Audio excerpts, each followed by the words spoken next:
നമസ്കാരം. News trends ആരംഭിക്കുകയാണ്. പ്രധാനമന്ത്രി നരേന്ദ്രമോദി CNN ന്യൂസ് 18 നൽകിയ വളരെ പ്രധാനപ്പെട്ട ഒരു അഭിമുഖം. അതിൽ അദ്ദേഹം എടുത്തുകാട്ടിയത് കോൺഗ്രസിന്റെ മാനിഫെസ്റ്റോ സംബന്ധിച്ചും കോൺഗ്രസ് പിന്തുടർന്നു വന്ന സംവരണ പരിപാടികൾ സംബന്ധിച്ചുമാണ്. നിശ്ചിതമായ വിമർശനമാണ് മോദി കോൺഗ്രസിനെതിരെ അഴിച്ചുവിട്ടത്. കർണാടകയിൽ രാഷ്ട്രീയ ലാഭത്തിനായി മുസ്ലിങ്ങൾക്ക് കോൺഗ്രസ് OBC പദവി നൽകിയെന്ന് പ്രധാനമന്ത്രി തുറന്നടിച്ചു. ഇതിനു മുൻപ് കോൺഗ്രസ് ഇക്കാര്യത്തിൽ നിഷേധാത്മക സമീപനമായിരുന്നു സ്വീകരിച്ചിരുന്നത്. എന്നാൽ പിന്നീട് രാഷ്ട്രീയ ലാഭം മുന്നിൽ കണ്ടു.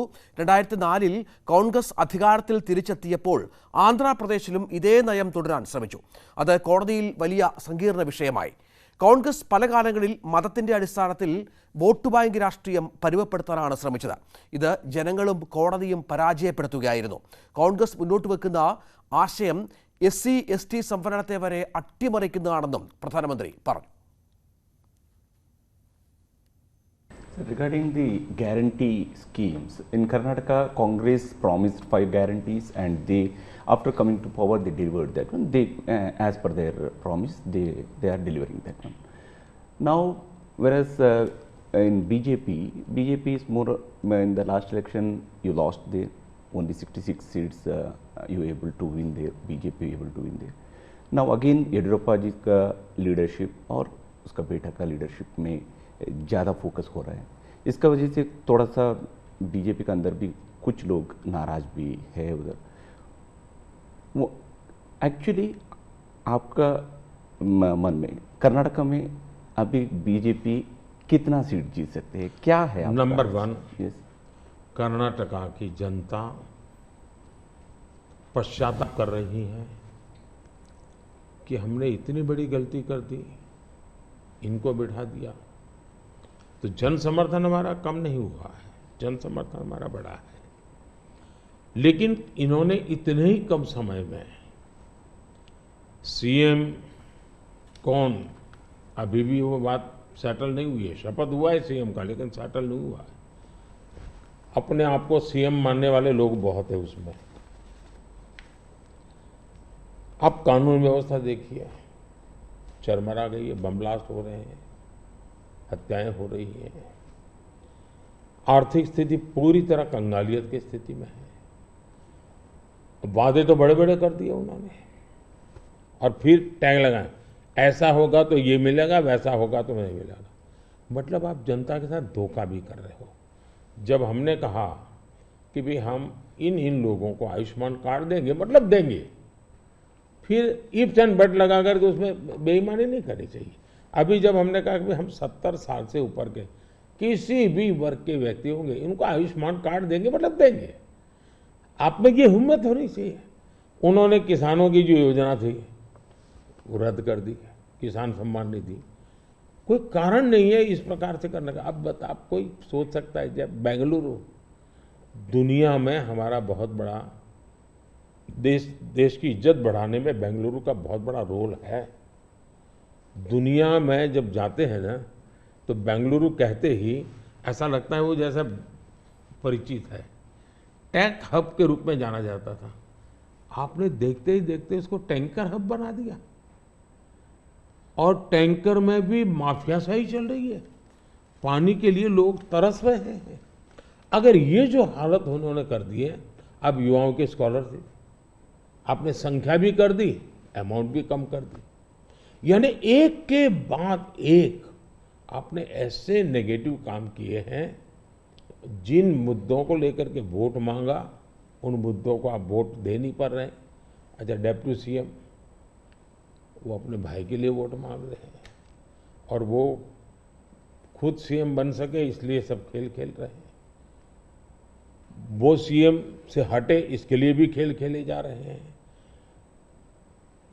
जहां तक भारतीय जनता पार्टी का सवाल है, हम टीम स्पिरिट से काम करने वाले लोग हैं.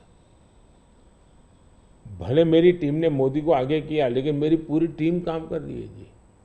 उसी प्रकार से येडियुरप्पा जी हमारे वरिष्ठ नेता हैं, लेकिन काम पूरी टीम कर रही है, और टीम मेहनत करती है, लोगों को विश्वास भी है, और हम आगे बढ़ रहे हैं. മുസ്ലിം ലീഗിനെതിരെയും പ്രധാനമന്ത്രി ആഞ്ഞടിച്ചു. ഇക്കുറി കോൺഗ്രസ് പുറത്തിറക്കിയ പ്രകടന പത്രികയിൽ മുസ്ലിം ലീഗിന്റെ താൽപ്പര്യങ്ങളുണ്ടെന്ന് തോന്നുന്നു. സത്യം പറയേണ്ടത് തന്റെ ഉത്തരവാദിത്തമായതിനാലാണ് ഇക്കാര്യങ്ങൾ തുറന്നടിക്കുന്നതെന്ന് മോദി പറഞ്ഞു. Network 18 group editor Rahul Joshi, news 18 Kannada editor Hariprasada, news 18 Lokmat anchor Vilas Bade എന്നിവർക്ക് നൽകിയ അഭിമുഖത്തിലാണ് മോദി ഇക്കാര്യം പറഞ്ഞത്. आपने जो है राजस्थान में एक रैली में एक कांग्रेस के मैनिफेस्टो पर एक डायरेक्ट अटैक किया। आपने ये तक कहा कि इनका एक स्कीम है जिससे कि ये वेल्थ डिस्ट्रीब्यूट करना चाहते हैं, ये पता लगाना चाहते हैं किसके पास कितनी जमा पूंजी है, किसके पास कितना पैसा है, किसके पास कितना सोना है, सिल्वर है, चांदी है, और उसको वो मुसलमानों में और घुसपैठियों में बांट देना चाहते हैं। क्या ये थ्रेट इतना रियल है? क्या आपको ऐसा दिखता है? कांग्रेस का जहाँ तक मैनिफेस्टो है, कोई मुझे बताए क्या चुनाव के अंदर पॉलिटिकल पार्टियों के मैनिफेस्टो ये कोई शोपीस के लिए होते हैं क्या? सचमुच में तो मीडिया का काम है कि हर एक पॉलिटिकल पार्टी के मैनिफेस्टो की बारीकी से जांच पड़ताल करे। मैं इंतजार कर रहा था कि मीडिया करे। पहले दिन मैंने एक कमेंट तो कर दिया था जी, मैं कोई आज कर नहीं रहा जी, कि भाई मुझे मैनिफेस्टो देख करके लगता है कि इस पर पूरी तरह मुस्लिम लीग की छाप है। तो मुझे लगा कि मीडिया चौंक जाएगा, जो एनालिसिस करने वाले चौंक जाएंगे, लेकिन पता नहीं अब उनकी व्यस्तता कुछ और है। मैनिफेस्टो में उनकी तरफ से जो परोसा गया उतने ही गुड़ी गुड़ी उछालते रहे। फिर मुझे लगता भी ये तो इकोसिस्टम का बड़ा मिलीभगत लगता है। अब मुझे सच्चाई लेकर जाना पड़ेगा। मैंने काफी 10 दिन इंतजार किया कि देश इस मैनिफेस्टो में जो बुराइयां हैं उसको कोई न कोई क्योंकि निष्पक्ष तरीके से आता है तो अच्छा है। രണ്ടാം ഘട്ട തെരഞ്ഞെടുപ്പ് പര്യടനത്തിലുടനീളം മോദി പ്രധാനമായും ലക്ഷ്യം വെച്ചത് കോൺഗ്രസിന്റെ സംവരണ പരിപാടികളുമായി ബന്ധപ്പെട്ടായിരുന്നു.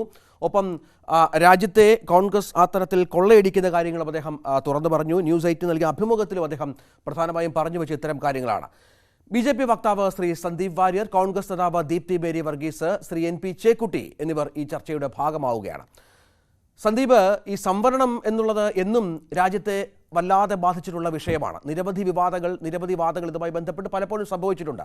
ഇത്തവണ കോൺഗ്രസിനെതിരെ പല കാര്യങ്ങളിൽ കുറ്റപ്പെടുത്തുമ്പോഴും സംവരണത്തിൽ ഊന്നിയാണ് പ്രധാനമന്ത്രി തെരഞ്ഞെടുപ്പ് പ്രചരണ പരിപാടികളിൽ നമുക്കുള്ള അഭിമുഖത്തിലുമൊക്കെ സംസാരിക്കുന്നത്. എന്താകും ഇത്തരം കാര്യങ്ങൾ പറയുന്നതിലൂടെ പ്രധാനമന്ത്രി ലക്ഷ്യം വെക്കുന്നത്?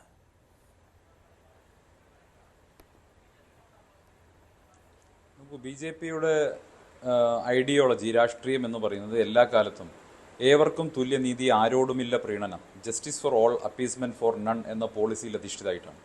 അതുകൊണ്ട് തന്നെ ഏതെങ്കിലും മതവിഭാഗത്തെ പ്രത്യേകമായി, ഏതെങ്കിലും വിഭാഗത്തിന് പ്രത്യേകമായിട്ട് കൂടുതൽ ആനുകൂല്യങ്ങൾ നൽകുക, അവരെ പ്രീണിപ്പിക്കുക എന്ന നയം BJPക്ക് ഇല്ല എന്നുള്ളത് വ്യക്തമാണ്. ഇവിടെ കോൺഗ്രസിനെ സംബന്ധിച്ചിടത്തോളം മുൻ മുഖ്യമന്ത്രി AK ആന്റണി തന്നെ പറഞ്ഞ കാര്യങ്ങൾ നമ്മുടെ മുന്നിലുണ്ട്. ഉദാഹരണമായിട്ട് എടുക്കാൻ സാധിക്കും. ഒരു പ്രത്യേക വിഭാഗം അമിതമായിട്ടുള്ള അവകാശങ്ങൾ നേടാൻ വേണ്ടി സമ്മർദ്ദം ചെലുത്തുന്നു എന്ന് മുഖ്യമന്ത്രിയായ ശ്രീ AK ആന്റണി പറഞ്ഞ സമയത്ത് അദ്ദേഹത്തിനെതിരെ കേരളത്തിൽ എന്ത് വലിയ പുകിലാണ് ഉണ്ടായത്. അദ്ദേഹത്തിന് മുഖ്യമന്ത്രി പദത്തിൽ നിന്ന് തന്നെ മാറിപ്പോകേണ്ട സാഹചര്യം ഉണ്ടായി. അപ്പോൾ ചില വിഭാഗങ്ങൾ വിമർശനത്തിന് അതീതമാണ്. അവർ നടത്തുന്ന സമ്മർദ്ദം കൂടുതൽ ആനുകൂല്യങ്ങൾ കിട്ടാൻ, കൂടുതൽ നേട്ടങ്ങൾ ഉണ്ടാക്കാൻ വേണ്ടി ന്യൂനപക്ഷം എന്ന രീതിയിൽ ഒറ്റക്കെട്ടായി നിന്നുകൊണ്ട് അവർ നടത്തുന്ന ചില പരിപാടികൾ, അതിനെതിരായി ആരെങ്കിലും വിമർശനം ഉയർത്തിക്കഴിഞ്ഞാൽ അവരുടെ രാഷ്ട്രീയ ഭാവി തന്നെ അവസാനിപ്പിക്കുന്ന തരത്തിലേക്ക്, അവരെ പൂർണ്ണമായും നിഷ്കാസനം ചെയ്യുന്ന അവസ്ഥയിലേക്ക് കാര്യങ്ങളെ കൊണ്ടുചെന്ന് എത്തിക്കുക എന്നത് ഒരു പരിപാടിയായി നമ്മുടെ നാട്ടിൽ നടക്കുന്നുണ്ട് എന്നുള്ളൊരു വസ്തുതയാണ്.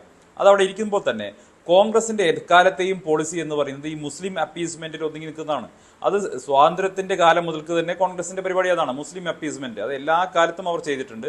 അത് കോൺഗ്രസിന്റെ DNA ഉള്ളതാണ് മുസ്ലിം അപ്പീസ്മെന്റ് എന്ന് പറയുന്നത്. ഷബാനു കേസിന്റെ വിധിയുടെ സമയത്ത് നമ്മൾ കണ്ടല്ലോ, സുപ്രീം കോടതി മുസ്ലിം സ്ത്രീകൾക്ക് ജീവനാംശം കൊടുക്കാൻ വേണ്ടി ചരിത്രപരമായിട്ടുള്ള വിധി പുറപ്പെടുവിച്ച സമയത്ത് രാജ്യത്തെ മുസ്ലിം പൗരോഹിത്യത്തെ സന്തോഷിപ്പിക്കാൻ വേണ്ടി, മുസ്ലിം സ്ത്രീകളെ അടിച്ചമർത്താൻ വേണ്ടിയുള്ള ഒരു നിയമനിർമ്മാണത്തിന് തങ്ങളുടെ കൈവശമുള്ള വലിയ ഭൂരിപക്ഷം ഉപയോഗിച്ചുകൊണ്ട് പാർലമെന്റിനകത്ത് നിയമനിർമ്മാണം നടത്തിയവരാണ് കോൺഗ്രസ്സുകാർ.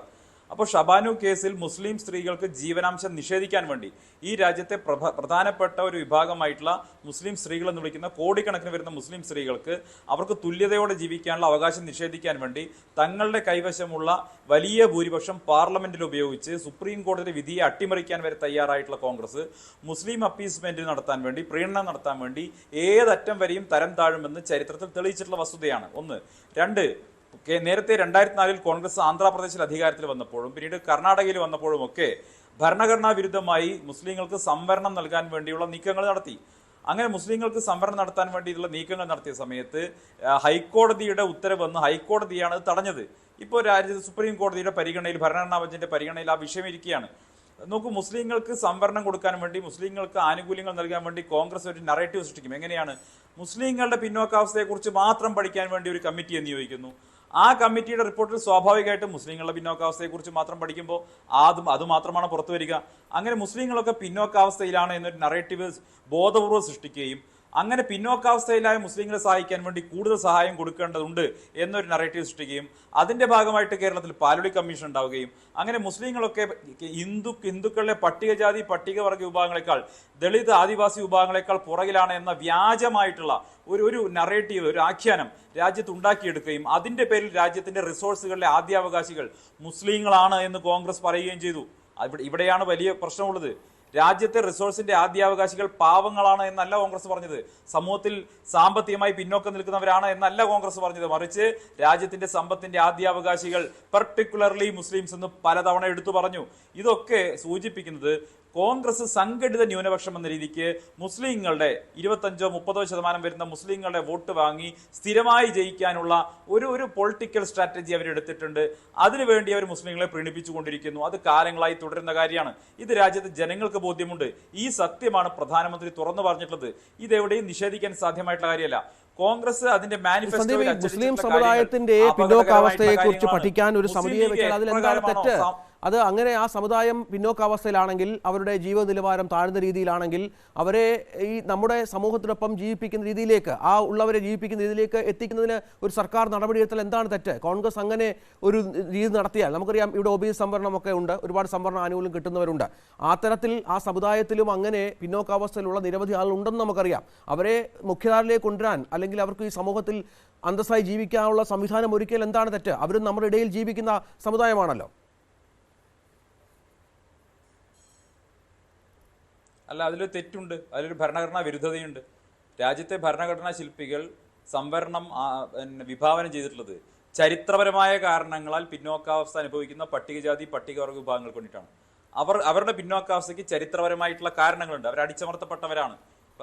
അതിന് ചരിത്രപരമായിട്ടുള്ള നിരവധി ഉദാഹരണങ്ങൾ നമുക്ക് ചൂണ്ടിക്കാണിക്കാൻ സാധിക്കും. അതിന് വേണ്ടിയിട്ടാണ് രാജ്യത്ത് സംവരണം രൂപപ്പെട്ടത്. പക്ഷേ മുസ്ലിങ്ങൾ രാജ്യത്ത് 800 വർഷത്തോളം അധികാരത്തിലിരുന്നവരാണ്.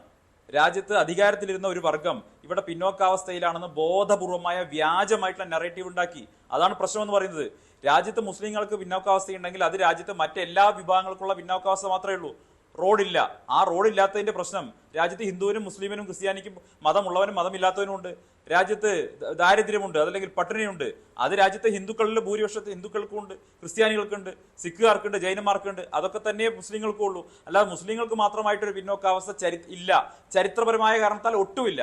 കാരണം ചരിത്രത്തിൽ അവർ രാജ്യത്ത് ഭരണത്തിലിരുന്ന ആളുകളാണ്. പിന്നീട് ബ്രിട്ടീഷുകാർ ഭരണത്തിൽ വന്നിട്ടുണ്ട്. അതുകൊണ്ട് തന്നെ രാജ്യത്ത് അടിച്ചമർത്തപ്പെട്ടവരും ചരിത്രപരമായ കാരണങ്ങളാൽ പിന്നോക്കാവസ്ഥയപ്പെട്ടവരും വാസ്തവത്തിൽ രാജ്യത്തെ ഹിന്ദുക്കളാണ്. അതുകൊണ്ട് തെറ്റായിട്ടുള്ളൊരു വ്യാജ നിർമ്മിതി ഉണ്ടാക്കാൻ വേണ്ടി ഒരു വിഭാഗത്തെക്കുറിച്ച് മാത്രം പഠിക്കാൻ തീരുമാനിച്ചാൽ ആ വിഭാഗത്തിന്റെ പിന്നോക്കാവസ്ഥ മാത്രമേ പുറത്തു വരികയുള്ളൂ. നിങ്ങൾ ഗ്രാമത്തിൽ കടന്നു ചെന്ന് കുടിവെള്ളമില്ലാത്ത, റോഡില്ലാത്ത, ബാങ്ക് അക്കൗണ്ട് ഇല്ലാത്ത, ചികിത്സാ സൗകര്യങ്ങളില്ലാത്ത, വിദ്യാഭ്യാസ സൗകര്യമില്ലാത്ത ഗ്രാമത്തിൽ കടന്നു ആ ഗ്രാമത്തിൽ താമസിക്കുന്ന മുസ്ലിങ്ങളെ കുറിച്ച് മാത്രം പഠിച്ചു കഴിഞ്ഞാൽ ആ ഗ്രാമത്തിലെ മുസ്ലിങ്ങൾക്ക് വിദ്യാഭ്യാസത്തിൽ പിന്നോക്കാവസ്ഥ ഉണ്ടാകും. ആ ഗ്രാമത്തിലെ മുസ്ലിങ്ങൾക്ക് കുടിവെള്ളം ഉണ്ടാവില്ല. ആ ഗ്രാമത്തിലെ മുസ്ലിങ്ങൾക്ക് റോഡ് ഉണ്ടാവില്ല.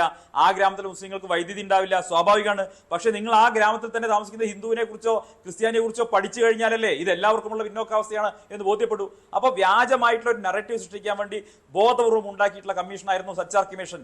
അതിന്റെ ചൂട് പിടിച്ചാണ് കേരളത്തിൽ പാലൊളി കമ്മീഷൻ ഉണ്ടാക്കിയത്. ഈ മൈനോറിറ്റി എന്ന് പറയുന്ന ഗ്രൂപ്പിനെ കോൺഗ്രസ് എന്ത് ചെയ്തു? എല്ലാവരെയും ഒരുമിച്ചങ്ങെടുത്തു. എന്നിട്ട് എന്ത് പറഞ്ഞു? ജൈനന്മാരും സിഖുകാരും കുറച്ചൊക്കെ പുരോഗമിച്ചിട്ടുണ്ട്, അല്ലെങ്കിൽ പാഴ്സികൾ പുരോഗമിച്ചിട്ടുണ്ട്, അതുകൊണ്ട് റിസോഴ്സിന്റെ ആദ്യ അവകാശികൾ മുസ്ലിങ്ങളാണെന്ന് പറഞ്ഞു. മൈനോറിറ്റിയെ തന്നെ വിഭജിച്ചു. ഇനി മുസ്ലിങ്ങളിലെ വലിയൊരു വിഭാഗം ആളുകളും, നമുക്ക് കേരളത്തിൽ ഉദാഹരണം തന്നെ എടുക്കാം, വലിയ റിച്ച് ആയിട്ടുള്ള ആളുകളാണ്. യൂസഫ് അലി പിന്നോക്കാവസ്ഥയിലാണെന്ന് പറഞ്ഞാൽ, സംവരണ ആവശ്യമുണ്ടെന്ന് പറഞ്ഞാൽ ആരെങ്കിലും വിശ്വസിക്കുകയോ? രാജ്യത്തെ മുസ്ലിങ്ങളിൽ നല്ലൊരു വിഭാഗവും നല്ല ഉന്നതമായ രീതിയിൽ ജീവിക്കുന്ന ആളുകളാണ്. അപ്പൊ മൈനോറിറ്റി എന്ന് പറയുന്നത് മുസ്ലിങ്ങളെ ഒറ്റ ഗ്രൂപ്പായി എടുത്ത് അവരിൽ മുഴുവൻ ആളുകൾക്കും സ്കോളർഷിപ്പ് കൊടുത്തു. 2009 കോൺഗ്രസിന്റെ പ്രകടനപത്രിക നിങ്ങൾ പരിശോധിച്ച് നോക്ക്. 4 ലക്ഷം മൈനോറിറ്റിക്ക് സ്കോളർഷിപ്പ് കൊടുത്തു എന്ന് പറയുമ്പോൾ അതിൽ ബഹുഭൂരിപക്ഷം കിട്ടിയത് മുസ്ലിം വിഭാഗത്തിലെ ആളുകൾക്കാണ്. അതിൽ ബഹുഭൂരിപക്ഷവും സ്കോളർഷിപ്പിന് അർഹര് പോലുമല്ല. അപ്പൊ എന്തിനാണ് മതത്തിന്റെ അടിസ്ഥാനത്തിൽ ഇതൊക്കെ കൊടുക്കുന്നത്? നിങ്ങൾ പാവങ്ങൾ എന്ന രീതിയിൽ കൊടുക്കൂ. നിങ്ങൾ രാജ്യത്തെ പാവപ്പെട്ടവർക്ക് കൊടുക്കുന്നത് നമുക്ക് ആർക്കും വിരോധമില്ല. ആ പാവപ്പെട്ടവരിൽ മുസ്ലിങ്ങൾ ഉണ്ടെങ്കിൽ അവർക്കും കിട്ടണം, അതിലും തർക്കമില്ല. പക്ഷെ മതത്തിന്റെ അടിസ്ഥാനത്തിൽ ഞങ്ങളിൽ ചിലർ മാത്രം പിന്നോക്കാവസ്ഥയിലാണ് എന്ന് വ്യാജമായിട്ട് അങ്ങ് ഒരു റിപ്പോർട്ട് ഉണ്ടാക്കി അതിന്റെ അടിസ്ഥാനത്തിൽ ഒരു വിഭാഗത്തിന് മാത്രമായി ആനുകൂല്യങ്ങൾ കൊടുക്കുന്നത് കോൺഗ്രസിന്റെ മുസ്ലിം അപ്പീസ്മെന്റ് ആണ്. അതിൽ തന്നെ കോൺഗ്രസിന് മുസ്ലിം സ്ത്രീകളുടെ കാര്യത്തിൽ യാതൊരു നീതിബോധവും ഇല്ല, ഒരു ന്യായബോധവും ഇല്ല. UCC കൊണ്ടുവരണം എന്ന് പറയുന്ന സമയത്ത് മുസ്ലിങ്ങൾക്ക് സ്വത്തിൽ തുല്യാവകാശം മുസ്ലിം സ്ത്രീകൾക്കും ഉണ്ടാകണം. അവരുടെ പാരമ്പര്യ സ്വത്തിൽ, വാപ്പ അധ്വാനിച്ചുണ്ടാക്കുന്ന സ്വത്തിൽ മകൾക്ക് തുല്യാവകാശം ഉണ്ടാവണം എന്ന് പറയുമ്പോൾ കോൺഗ്രസ് അതിനെ അനുകൂലിക്കുന്നില്ല. ഞങ്ങൾ UCCക്കൊപ്പമാണ്. എന്തുകൊണ്ടാ? എല്ലാവർക്കും തുല്യമായിട്ടുള്ള അവകാശം ഉണ്ടാവണം. ഞങ്ങൾ തുല്യനീതിക്കൊപ്പമാണ്. കോൺഗ്രസ് മുസ്ലിം മത പ്രീണനത്തിനൊപ്പമാണ്, മുസ്ലിം മത മൗലികവാദികൾക്കൊപ്പമാണ്. എല്ലാ കാലത്തും അങ്ങനെയാണ്. സ്വാതന്ത്ര്യം കിട്ടിയത് മുതൽ വിഭജിച്ച് രാജ്യം വേർപെടുത്തു കൊടുത്ത് അടക്കമുള്ള കാര്യങ്ങളിൽ മുസ്ലിം പ്രീണനം എന്നുള്ളത് പറയുന്നത് കോൺഗ്രസിന്റെ അടിസ്ഥാനപരമായിട്ടുള്ള പോളിസിയാണ്. അത് ഈ രാജ്യത്തെ ജനങ്ങൾക്ക് ബോധ്യപ്പെട്ടിട്ടുണ്ട്. ഇതിന്റെയൊക്കെ കാരണം നെഹ്റു കുടുംബത്തിന്റെ മുസ്ലിം അപ്പീസ്മെന്റ് ആണെന്നുള്ള കാര്യം 100% ഉറപ്പാണ്. ഇത് കോൺഗ്രസിനെതിരെ നരേന്ദ്രമോദി, ശ്രീ ജയക്കുട്ടി, തുടർച്ചയായി ഉയർത്തുന്ന ആരോപണങ്ങളിൽ വളരെ പ്രധാനപ്പെട്ട ഒന്ന് ഈ മുസ്ലിം പ്രീണനം എന്നുള്ളതാണ്. മുസ്ലിങ്ങൾക്ക് OBC സംവരണം പോലും അട്ടിമറിച്ച് SC/ST സംവരണത്തെ വരെ അട്ടിമറിച്ചുകൊണ്ട് മുസ്ലിം സംവരണത്തിലേക്ക് കാര്യങ്ങളെത്തി. പക്ഷെ കോടതിയും ജനങ്ങളും ഇക്കാര്യത്തിൽ കോൺഗ്രസിനെ പരാജയപ്പെടുത്തി എന്നാണ് മോദി തുടർച്ചയായി ഈ 2ാം ഘട്ട തെരഞ്ഞെടുപ്പ് റാലികളിൽ സംസാരിക്കുന്നത്. അത് എന്ത് അർത്ഥത്തിലാണെന്നാണ് താങ്കൾ മനസ്സിലാക്കുന്നത്? കോൺഗ്രസ് ആ തരത്തിൽ ഒരു മുസ്ലിം പ്രീണനം എന്ന അവരുടെ നിലപാട് തുടർച്ചയായി സ്വീകരിച്ചിട്ടുണ്ട്, താങ്കൾ കരുതുന്നുണ്ടോ? ഇത് വളരെ വളരെ എന്താ പറയുക, തെറ്റായിട്ടുള്ള ഒരു നാരറ്റീവാണ്. വാസ്തവത്തിൽ നരേന്ദ്രമോദിയെ പോലെ പ്രധാനമന്ത്രി സ്ഥാനത്തിരിക്കുന്ന ഒരാള് ഇന്ത്യയിലെ രാഷ്ട്രീയ, സാമൂഹിക, സാമ്പത്തിക സാഹചര്യങ്ങളെ കുറിച്ച് കുറെ കൂടിയൊക്കെ സത്യസന്ധമായിട്ട്, വസ്തുനിഷ്ഠമായിട്ട് പറയാൻ ബാധ്യസ്ഥനാണ്. അദ്ദേഹത്തിന്റെ ഒരു വലിയ നാരറ്റീവ് കോൺഗ്രസ് സാമ്പത്തികമായിട്ടുള്ള ഒരു സർവേ നടത്താൻ പോകുന്നു, ഹിന്ദു സ്ത്രീകളുടെ മംഗലസൂത്രം അടക്കമുള്ള കാര്യങ്ങളെല്ലാം പിടിച്ചെടുത്തിട്ട് മുസ്ലിങ്ങൾക്കിടയിൽ വിതരണം ചെയ്യാൻ പോകുന്നു. ആ തരത്തിലുള്ള ഒരു നാരറ്റീവാണ് അദ്ദേഹം കൊണ്ടുവരുന്നത്. യഥാർത്ഥത്തിൽ എന്താണ് വിഷയം? ഈ നരേന്ദ്രമോദിയുടെ സർക്കാർ കഴിഞ്ഞ 10 വർഷമായിട്ട് ഇന്ത്യയിൽ ഭരിക്കാൻ തുടങ്ങിയതിന് ശേഷം ഇന്ത്യയിലെ ഇക്കണോമിക് ഇനീക്വാലിറ്റി, സാമ്പത്തികമായിട്ടുള്ള ഒരു എന്താ പറയുക, പരസ്പരമുള്ള വ്യത്യാസങ്ങൾ അത് കൂടിക്കൂടി വരികയാണ്. ഉള്ളവനും ഇല്ലാത്തവനും തമ്മിലുള്ള ഭിന്നതകൾ വല്ലാതെ കൂടിയിട്ടുണ്ട്. ലോകത്ത് അത് ഏറ്റവും കൂടുതൽ ഉണ്ടായിരുന്ന രാജ്യം, ഈ ഇനീക്വാലിറ്റി ഏറ്റവും കൂടുതൽ ഉണ്ടായിരുന്ന രാജ്യം ബ്രസീലാണ്. അവിടെ വമ്പിച്ച തോതിലുള്ള സമ്പത്തുള്ള ആളുകളുണ്ട്, സമ്പത്ത് കുന്നുകൂടുന്ന ആളുകളുണ്ട്, ഏറ്റവും താഴെയുള്ള ആളുകളുണ്ട്. ഇന്നിപ്പോ ഇന്ത്യ ബ്രസീലിനെ പോലും കടത്തി വെട്ടിക്കൊണ്ട് ലോകത്തെ ഏറ്റവും കൂടുതൽ ഇനീക്വാലിറ്റി നിലനിൽക്കുന്ന ഒരു രാജ്യമായിട്ട് മാറിയിട്ടുണ്ട്. ഇത് ആരും വെറുതെ പറയുന്നതല്ല. ഇത് കഴിഞ്ഞ ദിവസം Thomas Piketty capitalism in 21st century എന്ന വളരെ പ്രധാനപ്പെട്ട പുസ്തകത്തിന്റെ രചയിതാണ് അദ്ദേഹം. അത് വലിയ സ്കോളറാണ്. അദ്ദേഹത്തിന്റെ ഇനീക്വാലിറ്റി ലാബ് എന്ന് പറയുന്ന ആഗോള ഗവേഷണ സ്ഥാപനം തന്നെ ചൂണ്ടിക്കാട്ടിയാണ് ഇന്ത്യയിൽ കഴിഞ്ഞ 10 വർഷങ്ങൾക്കിടയിൽ വലിയ തോതിൽ ഇനീക്വാലിറ്റി വർദ്ധിച്ചിട്ടുണ്ട്. ഈ ഇനീക്വാലിറ്റി വർദ്ധിക്കാന്ന് വെച്ചാൽ ഒരു വിഭാഗം കോർപ്പറേറ്റ് കമ്പനികൾ, അതിന്റെ ഭാഗമായിരിക്കുന്ന ആളുകൾ വൻതോതിൽ സമ്പത്ത് കുന്നുകൂട്ടുന്നു. ഞാൻ ഈ ആളുകളുടെ പേരൊന്നും പറയില്ല, അവരുടെ നാട് ഏതാണ്, അവരുടെ ബന്ധങ്ങൾ ആരുമായിട്ടാണ് ഇവർക്കുള്ള ബന്ധം, ആ കാര്യങ്ങളൊന്നും ഞാൻ പറയുന്നില്ല. പക്ഷേ ഇന്ത്യയിലെ സാധാരണക്കാരെ സംബന്ധിച്ചിടത്തോളം വലിയ തോതിലുള്ള സാമ്പത്തികമായ അസ്ഥിരത വന്നിട്ടുണ്ട്, ദുരിതാവസ്ഥ വന്നിട്ടുണ്ട്, അവരുടെ ജീവിതം കൂടുതൽ ഘട്ടത്തിലേക്ക് നീങ്ങുന്നുണ്ട്. അപ്പൊ അതുകൊണ്ട് ഇന്ത്യയിൽ ഇന്നുള്ള ഈ ഇനീക്വാലിറ്റിയുടെ വിഷയം പരിശോധിക്കാൻ ഒരു പ്രോഗ്രസീവ് ടാക്സേഷൻ ആവശ്യമാണ്. നീതിപൂർവമായ ഒരു നികുതി സമ്പ്രദായം രാജ്യത്ത് ആവശ്യമാണ്. അപ്പൊ ആ ഒരു സാഹചര്യത്തില് അതേക്കുറിച്ച് ലോകത്തിന്റെ എല്ലാ രാജ്യങ്ങളിലും ഈ ഒരു തരത്തിലുള്ള പ്രോഗ്രസീവ് ടാക്സേഷൻ എന്നുള്ളതുണ്ട്. കൂടുതൽ ധനമുള്ള ആളുകളിൽ നിന്ന് ടാക്സ് ഈടാക്കിക്കൊണ്ട് മറ്റുള്ള പാവപ്പെട്ട ആളുകൾക്കിടയിൽ അത് വിതരണം ചെയ്യുക എന്നുള്ളതാണ്. അല്ലാണ്ട് വഴിയെ പോണവന്റെ കെട്ടുതാലി എടുത്തിട്ട് മുസ്ലിങ്ങൾക്ക് കൊടുക്കുക, ഈ തരത്തിൽ വളരെ വ്യാജമായിട്ട് ഒരു നാരറ്റീവ് ഉണ്ടാക്കുന്നത് യഥാർത്ഥത്തിൽ ഒരു ഉത്തരവാദിത്തപ്പെട്ട രാഷ്ട്രീയക്കാരനെ സംബന്ധിച്ചിടത്തോളം ഒട്ടും അംഗീകരിക്കാൻ കഴിയില്ല. അതാണ് ഒന്നാമത്തെ കാര്യം. രണ്ടാമത്തെ കാര്യം, ഇന്ത്യയിൽ മുസ്ലിങ്ങൾക്ക് പ്രത്യേകമായിട്ട് എല്ലാ കാര്യങ്ങളും പിന്നെ ചാർത്തി കൊടുക്കുന്നു, അവരെ പ്രത്യേകമായിട്ട് അപ്പീസ് ചെയ്യുന്നു. ഇതെല്ലാ കാലത്തും BJP പറഞ്ഞുകൊണ്ടിരുന്ന ഒരു കാര്യമാണ്. യഥാർത്ഥത്തിൽ എന്താണ് സംഭവം? സോഷ്യലി ആൻഡ് ഇക്കണോമിക്കലി ബാക്ക്വേർഡ് ആയിട്ടുള്ള സെഗ്മെന്റ്സ്, സാമൂഹികമായി സാമ്പത്തികമായിട്ട് പിന്നോക്കം നിൽക്കുന്ന വിഭാഗങ്ങൾക്ക് അവർക്ക് ചരിത്രപരമായ കാരണങ്ങളാലാണ് ഈ പിന്നോക്കാവസ്ഥ വരുന്നത്. സാമ്പത്തികമായ കാരണങ്ങളുണ്ട്, സാമൂഹികമായ കാരണങ്ങൾ. ഈ കാരണങ്ങളാൽ പിന്നോക്കം നിൽക്കുന്നവർക്ക് സംവരണം എന്നൊരു ആശയം ഭരണഘടനയിലുള്ളതാണ്. ആ സംവരണത്തെ അട്ടിമറിക്കാൻ ഇപ്പൊ അവർ നീക്കിക്കൊണ്ട് ഇപ്പൊ RSSന്റെ ആളുകൾ പറയുന്നുണ്ട് സംവരണത്തിനോടും ഞങ്ങൾ എതിരാൽ. പക്ഷേ അവരുടെ അടിത്തറ എന്ന് പറയുന്നത്, താല്പര്യം എന്ന് പറയുന്നത് ഈ സംവരണത്തിന്റെ അടിത്തറ തകർത്തുകൊണ്ട് സാമൂഹികമായ പിന്നോക്കാവസ്ഥ അനുഭവിക്കുന്നവരുടെ സംവരണ സൗകര്യങ്ങൾ ഒഴിവാക്കിക്കൊണ്ട് സാമ്പത്തികമായ അടിത്തറയിലേക്ക് മാറ്റുകയല്ല. എന്ന് വെച്ചാൽ ബ്രാഹ്മണൻ ഒരു 5-10 ആളുകൾ ദാരിദ്ര്യമുള്ള അവർക്കും സംവരണം കൊടുക്കാം. യഥാർത്ഥത്തില് ഇന്ത്യയിലുള്ള പിന്നോക്കാവസ്ഥയുടെ പ്രധാനപ്പെട്ട കാരണം ഈ ജാതി വ്യവസ്ഥയും സാമൂഹികമായിട്ടുള്ള അട്ടിമറികളുമാണ്.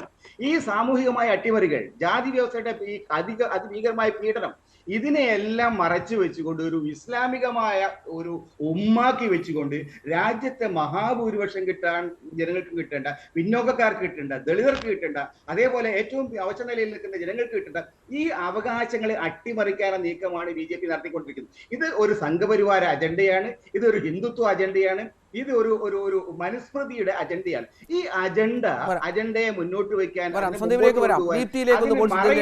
മറുപടി ഉണ്ടെന്ന് അറിയാം. ദീപ്തി, കോൺഗ്രസിനെ അതിരൂക്ഷമായാണ് കടന്നാക്രമിക്കുന്നത്. നമുക്കറിയാം, ഈ മുസ്ലിം പ്രീണനവുമായി ബന്ധപ്പെട്ട് തുടർച്ചയായി യോഗങ്ങളിൽ സംസാരിക്കുന്നു മോദി. ന്യൂസ് 8 നൽകിയ അഭിമുഖത്തിലും ഇക്കാര്യം ആവർത്തിക്കുന്നു. ഇത് ഏത് തരത്തിൽ ഉത്തരേന്ത്യയിലൊക്കെ ഇമ്പാക്ട് ഉണ്ടാക്കുമെന്നും കഴിഞ്ഞ തെരഞ്ഞെടുപ്പുകളിലൊക്കെ ഈ നയം മോദി മുന്നോട്ട് വെച്ച പല കാര്യങ്ങളും ജനങ്ങൾ അംഗീകരിച്ചതൊക്കെ നമുക്കറിയാം. ഇത്തവണയും കോൺഗ്രസ് ഒരു സമുദായത്തിന്റെ പിന്നോക്കാവസ്ഥയ്ക്ക് അത് പഠിക്കാൻ വേണ്ടി മാത്രം കമ്മീഷനെ വെക്കുന്നു. അത് മറ്റൊരു നറേറ്റീവ് രാജ്യം സൃഷ്ടിക്കുന്നു. മറ്റ് സമുദായങ്ങളിലൊന്നും അത്തരം ആളുകളില്ല എന്ന് വരുത്തീർക്കാൻ ശ്രമിക്കുന്നു. അത് എന്താണ് അതിന്റെ പിന്നിലുള്ള ലക്ഷ്യം എന്നത് മോദി തുടർച്ചയായി ചൂണ്ടിക്കാട്ടുന്നു. കോൺഗ്രസ് എങ്ങനെയാണ് ഇതിനെ സമീപിക്കുന്നത്, ഈ വിഷയത്തെ നേരിടുന്നത്? ശ്രീ ദീപ്തി മേരി വർഗീസ് സർ, തിരിച്ചു വരാം സർ. അതെ, കഴിഞ്ഞ രണ്ട്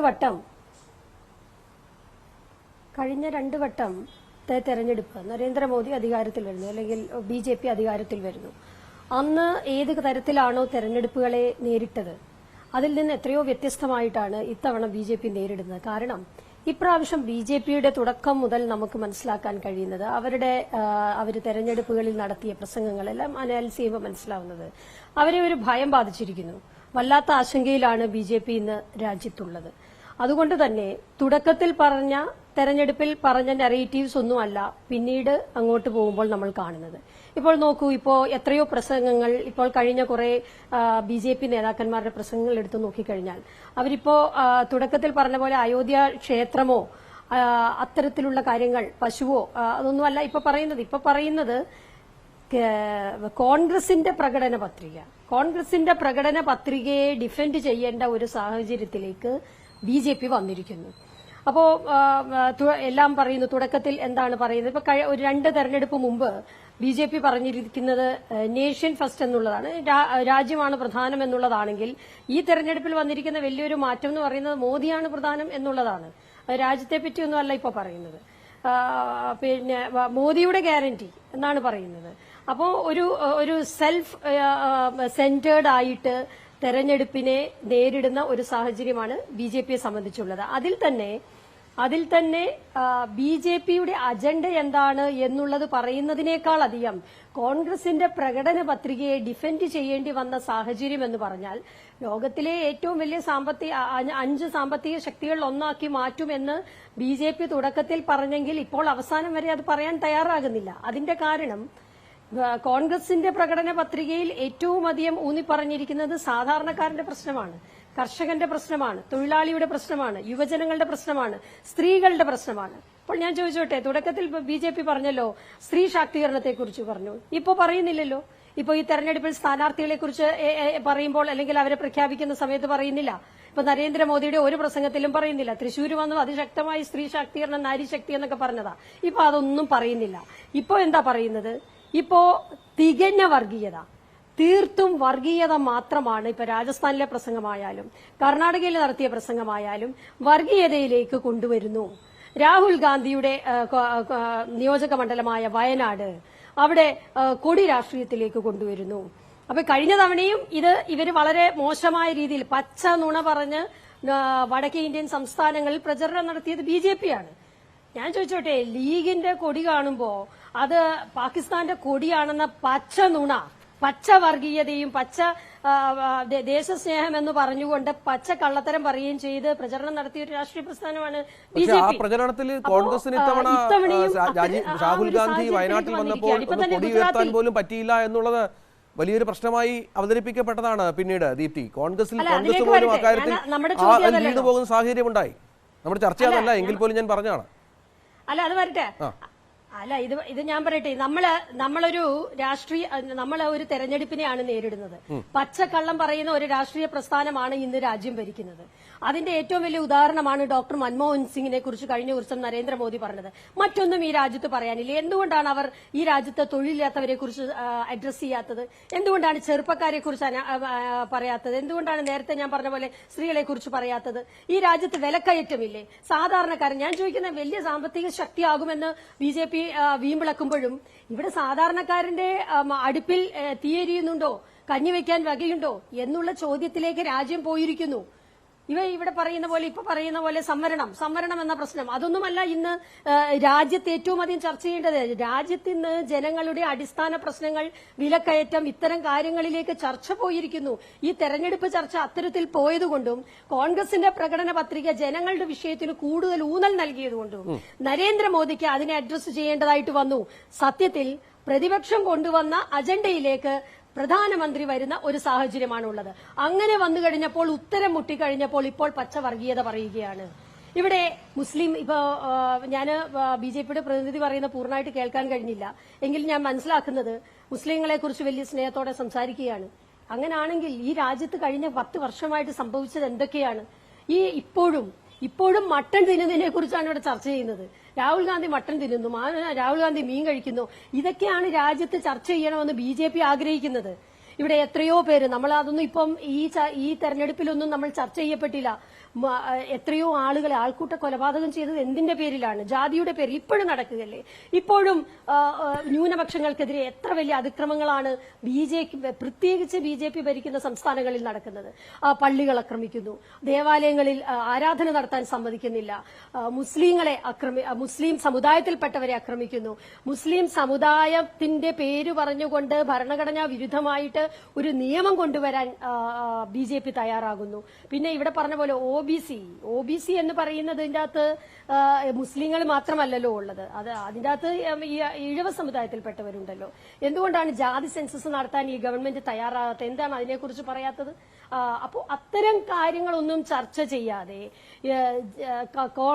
രാജ്യം ഭരിച്ചിരുന്ന കോൺഗ്രസ് ഏതോ ഒരു മതത്തിനൊപ്പമായിരുന്നു നിന്നിരുന്നത് എന്ന് പറഞ്ഞിട്ട് ഔറംഗസീബിന്റെയും കഴിഞ്ഞ അക്ബറിന്റെയും അശോകന്റെയും ഒക്കെ കഥ പറഞ്ഞുകൊണ്ട് പ്രസംഗിക്കേണ്ട ഒരു ഗതികേടിലേക്ക് ഇന്ത്യയുടെ പ്രധാനമന്ത്രി പോയി. ഇന്ത്യയുടെ പ്രധാനമന്ത്രി പ്രസംഗിക്കേണ്ട വാചകങ്ങളാണോ അല്ലെങ്കിൽ നമ്മൾ പ്രതീക്ഷിക്കുന്ന കാര്യങ്ങളാണോ അദ്ദേഹത്തിന്റെ നാവിൽ നിന്ന് വരുന്നത്? ഈ രാജ്യത്ത് പണ്ഡിറ്റ് ജവഹർലാൽ നെഹ്റുവിന്റെ ഒക്കെ പ്രസംഗങ്ങൾ കേട്ടിട്ടുള്ളവരാണ് നമ്മളൊക്കെ.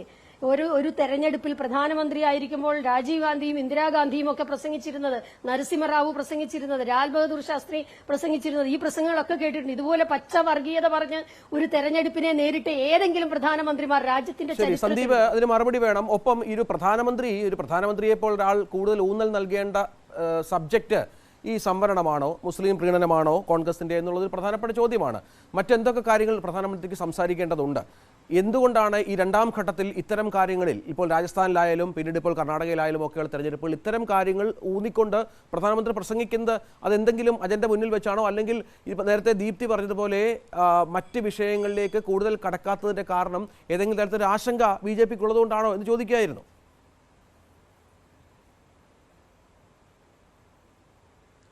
ഞാൻ ഇതിലേക്ക് വരാം. അതിനുമ്പ് ശ്രീ ചേക്കുട്ടി പറഞ്ഞ ചെറിയ മറുപടി കൊടുക്കട്ടെ. അദ്ദേഹം പറഞ്ഞത് ഈ മനുസ്മൃതിയുടെ ഭാഗമായിട്ടാണ് സംവരണം വാസ്തവത്തിൽ ആരാ സംവരണം അട്ടിമറിക്കാൻ നോക്കുന്നത്?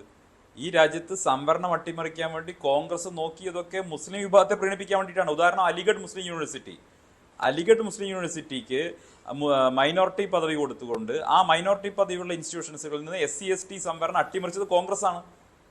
മുസ്ലിങ്ങളൊക്കെ പിന്നോക്കാവസ്ഥയിലാണെന്ന് വ്യാജമായിട്ടുള്ള ഒരു നറേറ്റീവ് സൃഷ്ടിച്ചെടുത്ത് അതിന്റെ ഭാഗമായിട്ട് അവരെ കൂടി ഇപ്പോൾ ജയക്കുട്ടി എന്താ ചെയ്യുന്നത്? ദളിത് പിന്നോക്ക അല്ലെങ്കിൽ ആദിവാസി വിഭാഗങ്ങൾക്കൊപ്പം തങ്ങളെ കൂടി അങ്ങ് ചേർത്ത് വെക്കുകയാണ്, ഞങ്ങളും അവരെ പോലെ പിന്നോക്കാണെന്ന്. നിങ്ങൾ ഈ രാജ്യം 800 വർഷം ഭരിച്ചവരാണെന്ന് പറയുന്നവരാണല്ലോ. മുസ്ലിം വിഭാഗങ്ങൾ എപ്പോഴും പറയാറുള്ളത് ഞങ്ങൾ ഈ രാജ്യം 800 വർഷം ഭരിച്ചവരാണെന്ന് പലപ്പോഴും പറയാറുള്ളവരാണ്. അധികാരത്തിന്റെ ശ്രേണിയിലിരുന്നവരാണ്. ചരിത്രത്തിന്റെ ഏത് സന്ധിയിലാണ് മുസ്ലിങ്ങൾക്ക് ഇവിടെ പീഡനം അനുഭവിക്കേണ്ടി വന്നിട്ടുള്ളത്, മുസ്ലിങ്ങൾ പിന്നോക്കാവസ്ഥയിൽ പോയിട്ടുള്ളത്? ഞാൻ നേരത്തെ സൂചിപ്പിച്ചതുപോലെ ഒരു ഗ്രാമത്തിലെ ഹിന്ദുവിനും ക്രിസ്ത്യാനിക്കും ഇല്ലാത്ത എന്ത് പിന്നോക്കാവസ്ഥയാണ് ഇവിടെ മുസ്ലിങ്ങൾക്കുള്ളത്? മുസ്ലിങ്ങളെ ഒരു ഗ്രൂപ്പായിട്ട് എടുത്ത് ആ ഗ്രൂപ്പ് മുഴുവൻ പിന്നോക്കാവസ്ഥയിലാണെന്ന് പറയുന്നത് പച്ചക്കള്ളല്ലേ? നിങ്ങൾ അവരിലെ പാവങ്ങൾക്ക് കൊടുത്തോളൂ, ആർക്കും തർക്കമില്ല. രാജ്യത്തെ എല്ലാ പാവപ്പെട്ടവർക്കും ആനുകൂല്യങ്ങൾ കിട്ടുന്നതിൽ ഒരു തർക്കവുമില്ല. പക്ഷെ മുസ്ലിങ്ങൾ മുഴുവൻ പിന്നോക്കാവസ്ഥയിലാണ് എന്നുള്ളത് വ്യാജമായിട്ടുള്ള ചരിത്ര നിർമ്മിതിയാണ്. 1. 2, മുസ്ലിങ്ങൾ ചരിത്രപരമായി പിന്നോക്കാവസ്ഥയിലാണെന്നുള്ളത് വളരെ തെറ്റായിട്ടുള്ള പച്ചക്കള്ളം പ്രചരിപ്പിക്കലാണ്. വാസ്തവത്തിൽ രാജ്യത്തെ അടക്കി ഭരിച്ചവരാണ് 800 വർഷക്കാലം. അക്കാലത്ത് ഹിന്ദുക്കളാണ് ജീവിക്കാൻ വേണ്ടി ജസിയ എന്ന നികുതി കൊടുക്കേണ്ടി വന്നിട്ടുള്ളത്. ചരിത്രപരമായി പീഡനം അനുഭവിക്കേണ്ടി വന്നിട്ടുള്ളത് ഹിന്ദു വിഭാഗങ്ങളാണ്. അത് മറക്കരുത്. അത് മറന്നുകൊണ്ട് സ്വയം ഇരവാദം കളിക്കരുത് എന്നാണ് എനിക്ക് ചേക്കുട്ടിയോട് പറയാനുള്ളത്. മറ്റൊന്ന്, ഈ രാജ്യത്ത് മതത്തിന്റെ പേരിൽ ഒരു രാജ്യം തന്നെ വാങ്ങിക്കൊണ്ടുപോയവർ ആരാണ് എന്നുള്ള കാര്യവും മറന്നുകൊണ്ട് ഈ കാര്യങ്ങൾ സംസാരിക്കരുത്. ഇനി ദീപ്തി മേരി വർഗീസ് പറഞ്ഞ ചില കാര്യങ്ങൾ മറുപടി പറയട്ടെ. അവർ വാസ്തവത്തിൽ എനിക്ക് അവരോട് വലിയ സഹതാപമുണ്ട്. അവർക്ക് കോൺഗ്രസിന്റെ ഈ കാര്യങ്ങളെ കുറിച്ചൊന്നും കൃത്യമായി ഡേറ്റ സഹിതം പറയാനില്ലാത്തത് കൊണ്ട് ഇങ്ങനെ പടർപ്പിൽ തല്ലുകയാണ്. അതിലപ്പുറം അവർ കൃത്യമായിട്ടൊന്നും പറയാനില്ല. ഞാൻ കൃത്യമായി മാഡത്തിനോട് ഞാൻ നേരത്തെ ഘട്ടത്തിൽ സൂചിപ്പിച്ച ചില കാര്യങ്ങളുണ്ട്. കോൺഗ്രസിന്റെ മുസ്ലിം അപ്പീസ്മെന്റിന്റെ 100 ഉദാഹരണങ്ങൾ. 1, ഷബാനു കേസിലെ വിധി അട്ടിമറിക്കാൻ വേണ്ടി, സുപ്രീം കോടതിയിലെ വിധി അട്ടിമറിക്കാൻ വേണ്ടി രാജീവ് ഗാന്ധി നടത്തിയിട്ടുള്ള ഇടപെടൽ, പാർലമെന്റിലെ ഭൂരിപക്ഷം ഉപയോഗിച്ചുകൊണ്ട് മുസ്ലിം സ്ത്രീകൾക്ക് കിട്ടേണ്ട ജീവനാംശം നിങ്ങൾ അട്ടിമറിച്ചില്ലേ? 1. 2, ആന്ധ്രയിലും കർണാടകയിലും മുസ്ലിങ്ങൾക്ക് ഭരണഘടനയെ അട്ടിമറിച്ചുകൊണ്ട് നിങ്ങൾ സംവരണം കൊടുക്കാൻ വേണ്ടി ശ്രമിച്ചപ്പോ ഹൈക്കോടതി ഇടപെട്ടിട്ടല്ലേ അത് തടഞ്ഞത്? ഇത് നിങ്ങൾക്ക് എങ്ങനെ മറച്ചു വെക്കാൻ സാധിക്കും? രാജ്യത്തെ നിയമ സംവിധാനങ്ങളും രാജ്യത്തെ കോടതിയും ഇടപെട്ടില്ലായിരുന്നെങ്കിൽ, രാജ്യത്തെ ജനങ്ങൾ പ്രതിഷേധിച്ചിട്ടില്ലായിരുന്നെങ്കിൽ നിങ്ങൾ ഭരണഘടനയെ അട്ടിമറിച്ച് മുസ്ലിങ്ങൾക്ക് സംവരണം കൊടുക്കാൻ വേണ്ടി ഇറങ്ങി പുറപ്പെട്ടവരല്ലേ? ഞാൻ അലിഗഡ് യൂണിവേഴ്സിറ്റി ഉദാഹരണം നിങ്ങളുടെ മുന്നിൽ സൂചിപ്പിച്ചു. അതൊരു കാര്യം മാത്രം. ഇനി നിങ്ങളുടെ പ്രകടന പത്രികയിൽ പറഞ്ഞിട്ടുള്ള കാര്യങ്ങൾ അത് രാജ്യത്ത് അതീവ ഗുരുതരമായിട്ടുള്ള പ്രശ്നങ്ങൾ ഉണ്ടാക്കും. 1, നിങ്ങൾ പറയുന്ന ഈ നേരത്തെ ചേക്കുട്ടിയും ആ കാര്യം പറഞ്ഞു, രാജ്യത്ത് ഇക്വാലിറ്റി കൊണ്ടുവരാൻ വേണ്ടി പണം ഉണ്ടാക്കുന്നവരുടെ പണം പിടിച്ചെടുത്ത് പാവപ്പെട്ടവർക്ക് കൊടുക്കണം എന്നുള്ള വിചിത്രമായിട്ടുള്ള മാർക്സിയൻ സിദ്ധാന്തം അല്ലെങ്കിൽ അർബൻ നക്സലിസം കോൺഗ്രസിന്റെ പ്രകടനപത്രികയിൽ അച്ചടിച്ചു വെച്ചിരിക്കുകയാണ്. ഞാൻ ഒരു കാര്യം വായിച്ചു തരാം. കോൺഗ്രസിന്റെ പ്രകടന പത്രികയിൽ വന്നിട്ടുള്ള കാര്യമാണ്. ശ്രീമതി ദീപ്തി മേരി വർഗീസ് കോൺഗ്രസിന്റെ പ്രകടന പത്രിക വായിച്ചിട്ടുണ്ടോ എന്നുള്ള കാര്യം എനിക്കറിയില്ല. മൈനോറിറ്റിയെ കുറിച്ച് പറയുന്ന കാര്യമാണ്. We will ensure that the minorities receive their fair share of opportunities in education, healthcare, public employment, public works contracts, skill development, sports and cultural activities. ഞാൻ ചോദിക്കട്ടെ, നിങ്ങൾ ഈ പബ്ലിക് വർക്ക്സ് ആക്ട് കോൺട്രാക്ട്സിൽ, അതായത് പൊതുമരാമത്ത് കോൺട്രാക്ടുകൾ എങ്ങനെയാണ് മുസ്ലിങ്ങൾക്ക് സംവരണം കൊടുക്കാൻ പോവുകയാണോ? രാജ്യത്തെ കരാറുകൾ, പബ്ലിക് വർക്കിന്റെ കോൺട്രാക്ട് മുസ്ലിം വിഭാഗത്തിന് സംവരണം കൊടുക്കണമെന്നാണ് കോൺഗ്രസിന്റെ പ്രകടനത്തിൽ പറയുന്നത്. 2, സ്പോർട്സിൽ നിങ്ങൾ എങ്ങനെയാണ് സംവരണം കൊടുക്കാൻ പോകുന്നത്? ഇന്ത്യൻ ക്രിക്കറ്റ് ടീമിൽ ഇത്ര ശതമാനം മുസ്ലിങ്ങൾ വേണമെന്ന് നിങ്ങൾ നിയമം ഉണ്ടാക്കാൻ പോവുകയാണോ? ഏഷ്യാഡിന് അയക്കണ സ്പ്രിന്റർമാരില് അല്ലെങ്കിൽ അത്ലറ്റ്സുകളിൽ ഇത്ര ശതമാനം മുസ്ലിങ്ങൾ ഉണ്ടായിരിക്കണമെന്ന് നിങ്ങൾ നിയമം കൊണ്ടുവരാൻ പോവാണോ? നിങ്ങൾ ജനങ്ങളോട് വിശദീകരിക്കുക. അടുത്ത കാര്യം, കൾച്ചറൽ ആക്ടിവിറ്റീസിൽ സിനിമയിൽ ഇത്ര ശതമാനം മുസ്ലിങ്ങൾ ഉണ്ടാവണമെന്ന് നിങ്ങൾ നിയമം കൊണ്ടുവരാൻ പോവാണോ? ഒരു നാടകത്തിൽ അഭിനയിക്കുന്നവരിൽ ഇത്ര ശതമാനം പേർ മുസ്ലിം വിഭാഗത്തിൽപ്പെട്ടവരുണ്ടാകണം എന്ന് നിങ്ങൾ നിയമം കൊണ്ടുവരാൻ പോവുകയാണോ? അതുപോലെയുള്ള തോന്നിവാസമാണ് കോൺഗ്രസ് അച്ചടിച്ചു വെച്ചിട്ടുള്ളത് മാനിഫെസ്റ്റോയിൽ. ഇതാണ് പറയുന്നത്, ഞങ്ങൾ പറയുന്നത് മുസ്ലിം ലീഗിന്റെ സാമുദായിക പ്രേമം അതിനേക്കാൾ കൂടുതൽ പ്രകടിപ്പിക്കുന്നു കോൺഗ്രസ് എന്ന് പറയുന്നത്. കോൺഗ്രസിന്റെ നയം കോൺഗ്രസ് പലതവണ വ്യക്തമാക്കിയിട്ടുണ്ടല്ലോ. രാജ്യത്തെ മൈനോറിറ്റികളിൽ ബാക്കിയുള്ള വിഭാഗങ്ങളൊക്കെ പുരോഗമിച്ചു, മുസ്ലിങ്ങൾ മാത്രം പിന്നോക്കാവസ്ഥയിൽ എന്ന വ്യാജമായിട്ടുള്ള ഒരു നറേറ്റീവ് ഉണ്ടാക്കി. അത് പലതവണ മൻമോഹൻ സിംഗ് ആവർത്തിച്ചില്ലേ? ഒരു തവണയല്ല, 4 തവണയാണ് 2004 മുതൽ 2014 വരെയുള്ള മൻമോഹൻ സിംഗിന്റെ 10 വർഷക്കാലത്തിനിടയ്ക്ക് മൻമോഹൻ സിംഗ് പ്രസംഗിച്ചത്. എന്താ പ്രസംഗിച്ചത്? മുസ്ലിങ്ങൾ മാത്രമാണ് പർട്ടിക്കുലർലി പിന്നോക്കാവസ്ഥയിൽ, അതുകൊണ്ട് തന്നെ രാജ്യത്തിന്റെ റിസോഴ്സിലെ ആദ്യാവകാശികൾ മുസ്ലിങ്ങളാണെന്ന് പ്രസംഗിച്ചത്. 1 തവണയല്ല, 4 തവണ. ഞാൻ ഈ പറയുന്നത് ആരാ അംഗീകരിച്ചത്? സാം പിട്രോഡ് ആരാ? കോൺഗ്രസിന്റെ ഓവർസീസ് ഫ്രണ്ട്സ് ഓഫ് കോൺഗ്രസിന്റെ ചെയർമാൻ അല്ലേ? അയാൾ പറഞ്ഞില്ലേ രാജ്യത്ത് നിങ്ങൾ നടപ്പാക്കാൻ പോകുന്ന സാമ്പത്തിക സെൻസസിനെ കുറിച്ച്? കെട്ടുതാലി വരെ കെട്ടുതാലി വരെ നിങ്ങൾ അളന്നെടുക്കാൻ പോവുകയല്ലേ? രാജ്യത്തെ ജനങ്ങളുടെ അസറ്റ് നിങ്ങൾ അളക്കാൻ പോകുന്ന സമയത്ത് രാജ്യത്തെ ഹിന്ദുക്കളുടെയും ക്രിസ്ത്യാനികളുടെയും ഒക്കെ വീട്ടിലെ പെണ്ണുങ്ങളുടെ കെട്ടുതാലി നിങ്ങൾ അളക്കില്ലേ? എത്ര സ്വർണ്ണമുണ്ടെന്ന് നിങ്ങൾ നോക്കില്ലേ? എന്നിട്ട് നിങ്ങൾ ആ റിസോഴ്സ് ആർക്കാണ് കൊടുക്കേണ്ടതെന്ന് നിങ്ങൾ പറഞ്ഞിട്ടില്ലേ? നിങ്ങൾ പറഞ്ഞ കാര്യങ്ങൾ, നിങ്ങൾ കോൺഗ്രസിന്റെ പ്രകടനപത്രികയിൽ മഷി കൊണ്ട് അച്ചടിച്ചു വെച്ച കാര്യങ്ങൾ ഇപ്പൊ ഇല്ല എന്നാണോ നിങ്ങൾ പറയുന്നത്? ഞങ്ങൾ ഈ കാര്യങ്ങൾ തുറന്നു പറയുന്ന സമയത്ത് കോൺഗ്രസ് പച്ച വർഗീയത മാനിഫെസ്റ്റോയിൽ അച്ചടിച്ചു വെച്ചുള്ള കാര്യം ഞങ്ങൾ ജനങ്ങളോട് തുറന്നു പറയുമ്പോൾ കോൺഗ്രസ് എന്തിനാ അസ്വസ്ഥമാകുന്നത്? ഇനി ഒന്ന് രണ്ട് കാര്യം കൂടി പറയട്ടെ. ഞങ്ങൾ വിലക്കയറ്റത്തെ കുറിച്ച് പറയുന്നില്ല, അതെങ്കിൽ ജോബ് ക്രിയേഷനെ കുറിച്ച് പറയുന്നില്ല എന്നാണ് പറയുന്നത്. ഇവിടെ ചേക്കുട്ടി പറഞ്ഞ കാര്യങ്ങൾ ചേർത്ത് പറയാം. രാജ്യത്ത് വെൽത്ത് ക്രിയേഷൻ എന്ന് പറയുന്നത് ക്രിമിനൽ കുറ്റമല്ല. രാജ്യത്തെ വെൽത്ത് ക്രിയേറ്റേഴ്സ് ആണ് ഇവിടെ ജോബ് ഓപ്പർച്യൂണിറ്റി ഉണ്ടാക്കുന്നത്. ഇവിടെ അംബാനിയും അദാനിയും ടാറ്റയും ബിർളയും വിപ്രോയും അതുപോലെ തന്നെ നമ്മുടെ പുതിയ ഈ സ്റ്റാർട്ടപ്പിൽ നിന്ന് രൂപം കൊണ്ടിട്ടുള്ള പുതിയ ബില്യണർ ക്ലബിൽ വന്നിട്ടുള്ള സ്റ്റാർട്ടപ്പുകൾ 114 എണ്ണ ഉള്ളത്. അവരൊക്കെയാണ് രാജ്യത്തെ പുതിയ യുവാക്കൾ. ഇവരാണ് തൊഴിലുണ്ടാക്കുന്നത്. നരേന്ദ്രമോദിയാണ് സർ അവരെയൊക്കെ ഉയർത്തിക്കൊണ്ടുവന്നത്. രാജ്യത്ത് നിന്ന് യൂണിക്കോണുകൾ, അതായത് ഒരു വർഷം $1 ബില്യൺ ടേൺ ഓവറുള്ള യൂണിക്കോണുകൾ, സ്റ്റാർട്ടപ്പുകളുടെ എണ്ണം 114. കോൺഗ്രസ് ഭരിക്കുമ്പോൾ ഒറ്റ ഒന്നാ ഉള്ളത്, ഇന്ന് 114 ഉണ്ട്. കേരളത്തിൽ നിന്ന് യൂണിക്കോൺ ഉണ്ട്. ഇതെല്ലാം വളർത്തിക്കൊണ്ടുവന്ന എക്കോസിസ്റ്റം ഉണ്ടാക്കിയത് നരേന്ദ്രമോദിയാണ്. രാജ്യത്ത് നരേന്ദ്രമോദി അധികാരത്തിൽ വരുമ്പോൾ രാജ്യത്തെ പ്രതിശീർഷ വാർഷിക വരുമാനം എന്ന് പറയുന്നത് 78,000 രൂപ ആയിരുന്നെങ്കിൽ ഇന്നത് 1.25 ലക്ഷം രൂപ കടന്നു. ഞങ്ങളെ ഇരട്ടിയിലധികമാക്കി മാറ്റി രാജ്യത്തെ ജനങ്ങളെ പ്രതിശീർഷ വരുമാനം. ജനങ്ങളുടെ കയ്യിലേക്ക് പണമെത്തി. ഇന്ന് രാജ്യത്ത് PM കിസാൻ സമ്മാൻ യോജന പ്രതിവർഷം 6,000 രൂപ ജനങ്ങളുടെ കൈകളിലേക്ക്, ബാങ്ക് അക്കൗണ്ടിലേക്ക് കൊടുക്കുന്നുണ്ട്, കർഷകരുടെ അക്കൗണ്ടിലേക്ക്. ജനങ്ങൾക്ക് ജീവിക്കാൻ വേണ്ട ആവശ്യമായിട്ടുള്ള മരുന്നുകൾ 80%, 90% വിലക്കുറവിൽ PM ജനൌഷധിയിലൂടെ കിട്ടുന്നുണ്ട്. ജനങ്ങൾക്ക് കുടിവെള്ളം, രാജീവ് ഗാന്ധിയുടെ ഒരു ഇന്റർവ്യൂവിന്റെ ശബ്ദത്തിന്റെ ബൈറ്റ് വേണമെങ്കിൽ കേൾപ്പിച്ചു തരാം. കുടിവെള്ളം എന്ന് പറയുന്നത് ജനങ്ങൾക്ക് ആവശ്യമില്ല എന്നാണ് രാജീവ് ഗാന്ധി പറഞ്ഞത്. ഞങ്ങൾ പറയുന്നു രാജ്യത്തെ കോടിക്കണക്കിന് വീടുകളിലേക്ക് ടാപ്പ് ഇട്ട കുടിവെള്ളം ആദ്യമായിട്ട് എത്തുന്നു നരേന്ദ്രമോദി ഭരിക്കുമ്പോൾ. രാജ്യത്തെ മുഴുവൻ ഗ്രാമങ്ങളിലേക്കും വൈദ്യുതി എത്തി നരേന്ദ്രമോദി ഭരിക്കുമ്പോൾ. രാജ്യത്തെ 100% കുടുംബങ്ങൾക്കും ബാങ്ക് അക്കൗണ്ട് കിട്ടി നരേന്ദ്രമോദി ഭരിക്കുമ്പോൾ. രാജ്യത്തെ 100% കുടുംബങ്ങൾക്കും ടോയ്ലറ്റ് ആക്സസ് കിട്ടി നരേന്ദ്രമോദി ഭരിക്കുമ്പോൾ. ഇത് രാജ്യത്തെ മുഴുവൻ ജനങ്ങൾക്ക് ഹിന്ദു എന്നും മുസ്ലിം എന്നും ക്രിസ്ത്യാനിയെന്നും ഞങ്ങൾ വേർതിരിച്ചു കണ്ടിട്ടില്ല. നിങ്ങൾ മതം തിരിച്ചു കൊടുക്കുന്നു, ഞങ്ങൾ പറയൂ സർ. എന്താണ് പറയൂ.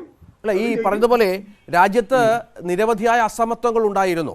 അതിന് ഒരു സമുദായത്തെ മാത്രം ആ തരത്തിൽ അവരെ മുന്നോട്ട് കൊണ്ടുവന്നത് കൊണ്ടോ അല്ലെ അവരെക്കുറിച്ച് പഠിച്ചത് കൊണ്ടോ അവർക്കായി പദ്ധതികൾ നടപ്പിലാക്കിക്കൊണ്ടോ മാത്രം കാര്യമില്ല. എന്തിന് അവരിൽ മാത്രം കോൺസെൻട്രേറ്റ് ചെയ്യണം? അത് വോട്ട് ബാങ്ക് രാഷ്ട്രീയവുമായി ബന്ധപ്പെടുത്തിയാണ് എന്നാണ് പ്രധാനമന്ത്രി തുടർച്ചയായി പറയുന്നത്. അല്ല, അതിലുള്ള പ്രശ്നം എന്താ വെച്ചാല്, ആരാണ് ഇന്ത്യയിലെ മുസ്ലിങ്ങൾ? BJPക്ക് വേണ്ടി അവിടെ സംസാരിക്കുന്ന അദ്ദേഹത്തിന്റെ രാഷ്ട്രീയ സാമൂഹിക പശ്ചാത്തലം എന്താണെന്ന് എനിക്കറിയില്ല. പക്ഷേ ഇന്ത്യയിലുള്ള മുസ്ലിങ്ങളിൽ മഹാഭൂരിപക്ഷവും എങ്ങനെയാണ് മുസ്ലിങ്ങളായത്? അവർ അറേബ്യന്നോ അങ്ങനെയുള്ള ഏതെങ്കിലും നാട്ടിൽ നിന്ന് ഇവിടെ വന്നിട്ട് മുസ്ലിം കുടുംബങ്ങൾ സ്ഥാപിച്ചതല്ല. കേരളം നോക്കുക, കേരളത്തിലെ അറബികൾ കുറച്ചു പേരോട് വന്നിട്ടുണ്ടായിരുന്നു, തീരപ്രദേശങ്ങളിൽ കച്ചവടം ചെയ്യുന്നു. പക്ഷേ കേരളത്തിലുള്ള മഹാഭൂരിപക്ഷം മുസ്ലിങ്ങളിലും 90% കേരളത്തിലെ, പ്രത്യേകിച്ച് നമ്മുടെ നാട്ടിലെ പിന്നോക്ക സമുദായങ്ങളിലെ ആളുകള് മുസ്ലിങ്ങളായതാണ്. ഇപ്പൊ ഞാൻ മലബാറിലെ ഒരു തീയ കുടുംബത്തിൽ ജനിച്ചു വളർന്ന ആളാണ്. ആ കുടുംബങ്ങളിൽ നിന്ന് ജാതീയപരമായിട്ടുള്ള പീഡനം കൊണ്ട്, നിവൃത്തികേട് കൊണ്ട് പലപ്പോഴും ഇസ്ലാമിലേക്ക് പോയിട്ട് ആളുകളുണ്ട്. അതിന് ഉത്തരവാദി ആരാണ്? അതിനാരാണ് കാരണക്കാരായിട്ടുള്ള ആളുകൾ? അതിന് കാരണക്കാരായിട്ടുള്ളത് ഈ കടുത്ത ജാതീയ പീഡനമാണെന്ന് മനസ്സിലാക്കാതെ നമുക്ക് മുമ്പോട്ട് പോകാൻ പറ്റില്ല. ഇത് പറയുമ്പോൾ അവർക്ക് എന്നോട് കോപം വരും. ആ കോപം ഞാൻ അംഗീകരിക്കാൻ തയ്യാറാണ്. എന്തുകൊണ്ടാണ്? ചരിത്രപരമായി അതിഭീകരമായ പീഡനങ്ങൾ ഈ നാട്ടിൽ ഉണ്ടായപ്പോഴാണ് ഈ സമുദായങ്ങളിൽപ്പെട്ട ദളിത് കമ്മ്യൂണിറ്റിയിൽ നിന്ന് എത്ര പേര് പോയിട്ടുണ്ട്, പിന്നോക്ക സമുദായങ്ങളിൽ എത്ര പേര് പോയിട്ടുണ്ട്. അവർക്ക് പോവേണ്ടി വന്നത് ഇവിടെ നിവൃത്തിയില്ലാത്തതുകൊണ്ട്, ഇവർ നിൽക്കാൻ സമ്മതിക്കാത്തതുകൊണ്ടാണ്. അപ്പൊ അതുകൊണ്ട് ഇതെല്ലാം പിന്നെ രാജ്യം 800 വർഷം ഭരിച്ച മുസ്ലിങ്ങൾ മലബാറിലൊക്കെ ഇല്ല, കേരളത്തിലൊക്കെ ഇല്ല, മറ്റു പ്രദേശങ്ങളിലുള്ള ഈ സാധാരണ മുസ്ലിങ്ങളെ കുറിച്ചാണ് ഇവർ പറയുന്നത്. ഇവരെല്ലാം 800 വർഷം ഭരിച്ചു എന്ന്. എന്താ ഈ പറയുന്നതിന്റെ അർത്ഥം? ചരിത്രത്തെ ഒന്നുകിൽ ചരിത്രം മനസ്സിലാക്കണം, അല്ലെങ്കിൽ സാമൂഹിക ശാസ്ത്രം മനസ്സിലാക്കണം. വില്യം ലോഗന്റെ മലബാർ മാനുവൽ എന്ന പുസ്തകം എടുത്ത് വായിച്ചു നോക്കുക. അതിനകത്ത് അദ്ദേഹം പറഞ്ഞിട്ടുണ്ട് 19-ാം നൂറ്റാണ്ടിൽ മുസ്ലിം ജനസംഖ്യയിൽ വലിയ വർധനവുണ്ടായി. അതേ സമയത്ത് തന്നെ പിന്നോക്ക ഈഴവരടക്കമുള്ള, തീയരടക്കമുള്ള, ദളിതരടക്കമുള്ള സമുദായങ്ങളിൽ വലിയ പിന്നോക്കം പോക്കുണ്ടായി. അവരുടെ ജനസംഖ്യയിൽ കുറവുണ്ട്. വളരെ കൃത്യമായിട്ട് അദ്ദേഹം പറയുന്നത്. എന്തുകൊണ്ടാണ് ഇത് സംഭവിച്ചതെന്ന് മനസ്സിലാക്കിയാൽ എങ്ങനെയാണ് ഈ സാമൂഹികമായിട്ടും ജാതീയമായിട്ടുള്ള പിന്നോക്കാവസ്ഥ എങ്ങനെ ഈ മുസ്ലിങ്ങൾ അടക്കമുള്ള വിഭാഗങ്ങളെ ബാധിച്ചു എന്ന് നമുക്ക് മനസ്സിലാകും. ഇതൊരു എന്താ പറയുക, ഒരു പഴയകാല പാരമ്പര്യത്തിന്റെ പഴയകാല രീതിയുടെ, പഴയകാല സാമൂഹികമായിട്ടുള്ള പീഡനങ്ങളുടെ ഒരു തുടർച്ചയാണ്. BJP-യുടെ ലീഡർഷിപ്പ് ഇത് മനസ്സിലാക്കണം. ആ തരത്തിൽ ഒരു സമൂഹത്തെ തകർക്കാൻ ശ്രമിച്ചാൽ, മുസ്ലിങ്ങളുടെ ഉമ്മാക്കി വെച്ചുകൊണ്ട് ഇന്ത്യയിലുള്ള സാധാരണക്കാരുടെ ജീവിതത്തെ തകർക്കാൻ ശ്രമിച്ചാൽ എവിടെയും ചിലർക്ക് മനസ്സിലാവും. ഇത് ജനങ്ങൾക്ക് മനസ്സിലാവുന്നുണ്ട്, BJP-യുടെ ആളുകൾക്ക് മനസ്സിലാവുന്നില്ലെങ്കിലും ഇന്ത്യയിലെ ആളുകൾക്ക് ഇതിന്റെ പിന്നിലുള്ള ഈ കാപട്യം തിരിച്ചറിയുന്നതുകൊണ്ട് ഇത്തവണ 5%, 6% ആളുകൾ വോട്ട് ചെയ്യാൻ പോയിട്ടില്ല. കഴിഞ്ഞ തവണ അവർക്ക് വോട്ട് ചെയ്തിരുന്ന ആളുകൾ, കഴിഞ്ഞ തവണ UP അടക്കമുള്ള, ബീഹാർ അടക്കമുള്ള, രാജസ്ഥാൻ അടക്കമുള്ള, ഗുജറാത്ത് അടക്കമുള്ള സ്ഥലങ്ങളിൽ അവർക്ക് വേണ്ടി രാവിലെ മുതൽ കുത്തിരുന്ന് വോട്ട് ചെയ്ത ആളുകൾ ഇത്തവണ അങ്ങനെ തിരിഞ്ഞു നോക്കിയിട്ടില്ല. എന്തുകൊണ്ട്? ഈ ഭരണരീതി, അവർ കൊണ്ടുവന്നിരിക്കുന്ന ഭരണരീതി വമ്പിച്ച പണക്കാരനെ കൂടുതൽ പണക്കാരനാക്കുന്ന ആ ഒരു ഭരണ സമ്പ്രദായം, സ്റ്റാർട്ടപ്പുകളൊക്കെ ഉണ്ട്. പക്ഷെ സാധാരണക്കാരന് തൊഴിലെവിടെ? കമേഴ്ഷ്യലായിട്ട് വലിയ സാമ്പത്തിക ശേഷിയുള്ള ആളുകൾ കൂടുതൽ പണം ഉണ്ടാകുന്നുണ്ട്. പക്ഷേ ഇന്ത്യയിലെ പൊതുമേഖലയിൽ 30 ലക്ഷം തൊഴിലുകൾ ഇതുവരെ ഫില്ല് ചെയ്യാതെ കിടക്കുകയാണ്. അപ്പൊ യഥാർത്ഥത്തിൽ പാവപ്പെട്ടവന്, സാധാരണക്കാരന്, ഏറ്റവും പിന്നോക്കം നിൽക്കുന്നവന് സാമൂഹികമായിട്ട് ഉയർച്ച നൽകുന്ന, സാമ്പത്തികമായി സംരക്ഷണം നൽകുന്ന ഒരു നടപടിയും എടുക്കാതെ വെറും കാശുകാരായിട്ടുള്ള ആളുകൾ കൂടുതൽ പണം ഉണ്ടാക്കാൻ സാധിച്ചത്, ഇതാണ് ഞങ്ങളുടെ വികസനം എന്ന് പറഞ്ഞാൽ അത് ജനങ്ങൾ അംഗീകരിക്കില്ല. എന്താണ് പ്രോഗ്രസീവ് ടാക്സേഷൻ പറഞ്ഞൊരു പുതിയ സംഭവമല്ല. മറ്റേ അമേരിക്കയിലെ പിട്രോടെ പറഞ്ഞതല്ല. യഥാർത്ഥത്തിൽ പിന്നെ സ്വീഡനില്, നോർവേയില്, അതുപോലെ തന്നെ സ്കാൻഡിനേവിയൻ കൺട്രീസിൽ, യൂറോപ്പിൽ പല രാജ്യങ്ങളിലും ഈ പ്രോഗ്രസീവ് ടാക്സേഷൻ ഉണ്ട്. അതായത് കാശ് കൂടുതലുള്ള ആളുകൾ, വമ്പിച്ച വരുമാനമുള്ള ആളുകളിൽ നിന്ന് കൂടുതൽ നികുതി ഈടാക്കുക, 30%, 40% ഈടാക്കിയിട്ട് ഏറ്റവും പിന്നോക്കം നിൽക്കുന്ന ആളുടെ സാമൂഹിക ജീവിതം മെച്ചപ്പെടുത്തുക, അവർക്ക് വിദ്യാഭ്യാസം നൽകുക, അവർക്ക് തൊഴിൽ നൽകാൻ സൗകര്യങ്ങൾ ഉണ്ടാക്കുക, അവർക്ക് ആരോഗ്യ സംവിധാനം, ഇതൊക്കെ ലോകത്തിൽ എല്ലായിടത്തും ആക്സെപ്റ്റ് ചെയ്യും. ഇതിനെയാണ് പ്രോഗ്രസീവ് ടാക്സേഷൻ. ഇവിടെ അതിന് പകരം ഏറ്റവും പാവപ്പെട്ടവന്റെ പിന്നോട്ട് വലിക്കുക, അവന് തൊഴിൽ കൊടുക്കാതിരിക്കുക, ഉള്ളവന് കൂടുതൽ കൊടുക്കുക, ഈ ഒരു സമീപനം ഉണ്ടല്ലോ, ഇത് ജനങ്ങൾ അംഗീകരിക്കില്ല എന്നാണ് ഞാൻ പറഞ്ഞത്. മോദിയെ സംബന്ധിച്ചിടത്തോളം അദ്ദേഹം എത്ര നുണ പറഞ്ഞു കഴിഞ്ഞാലും യഥാർത്ഥത്തിൽ ഈ രാജ്യത്ത് സംഭവിച്ചുകൊണ്ടിരിക്കുന്നത് വലിയ സാമ്പത്തികമായിട്ടുള്ള ഉച്ചനീചത്വങ്ങളാണ്. കൂടുതലുള്ളവനായിട്ട് മാറുന്നു, ഇല്ലാത്തവൻ താഴോട്ട് പോകുന്നു. ഇതാണ് പ്രശ്നം. ഈ പ്രശ്നത്തിന് പരിഹാരം ഉണ്ടാക്കാത്ത കാലത്തോളം ഒരിക്കൽ പോലും രാജ്യത്ത് സാമൂഹിക നീതി എന്ന് പറയുന്നത് ഉണ്ടാകാൻ പോകുന്നില്ല.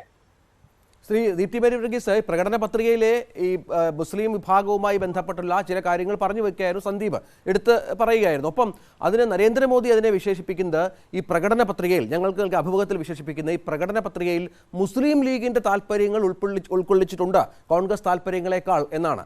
ആ ഒരു കടുത്ത വാക്കാണ് അദ്ദേഹം ഉപയോഗിച്ചത്.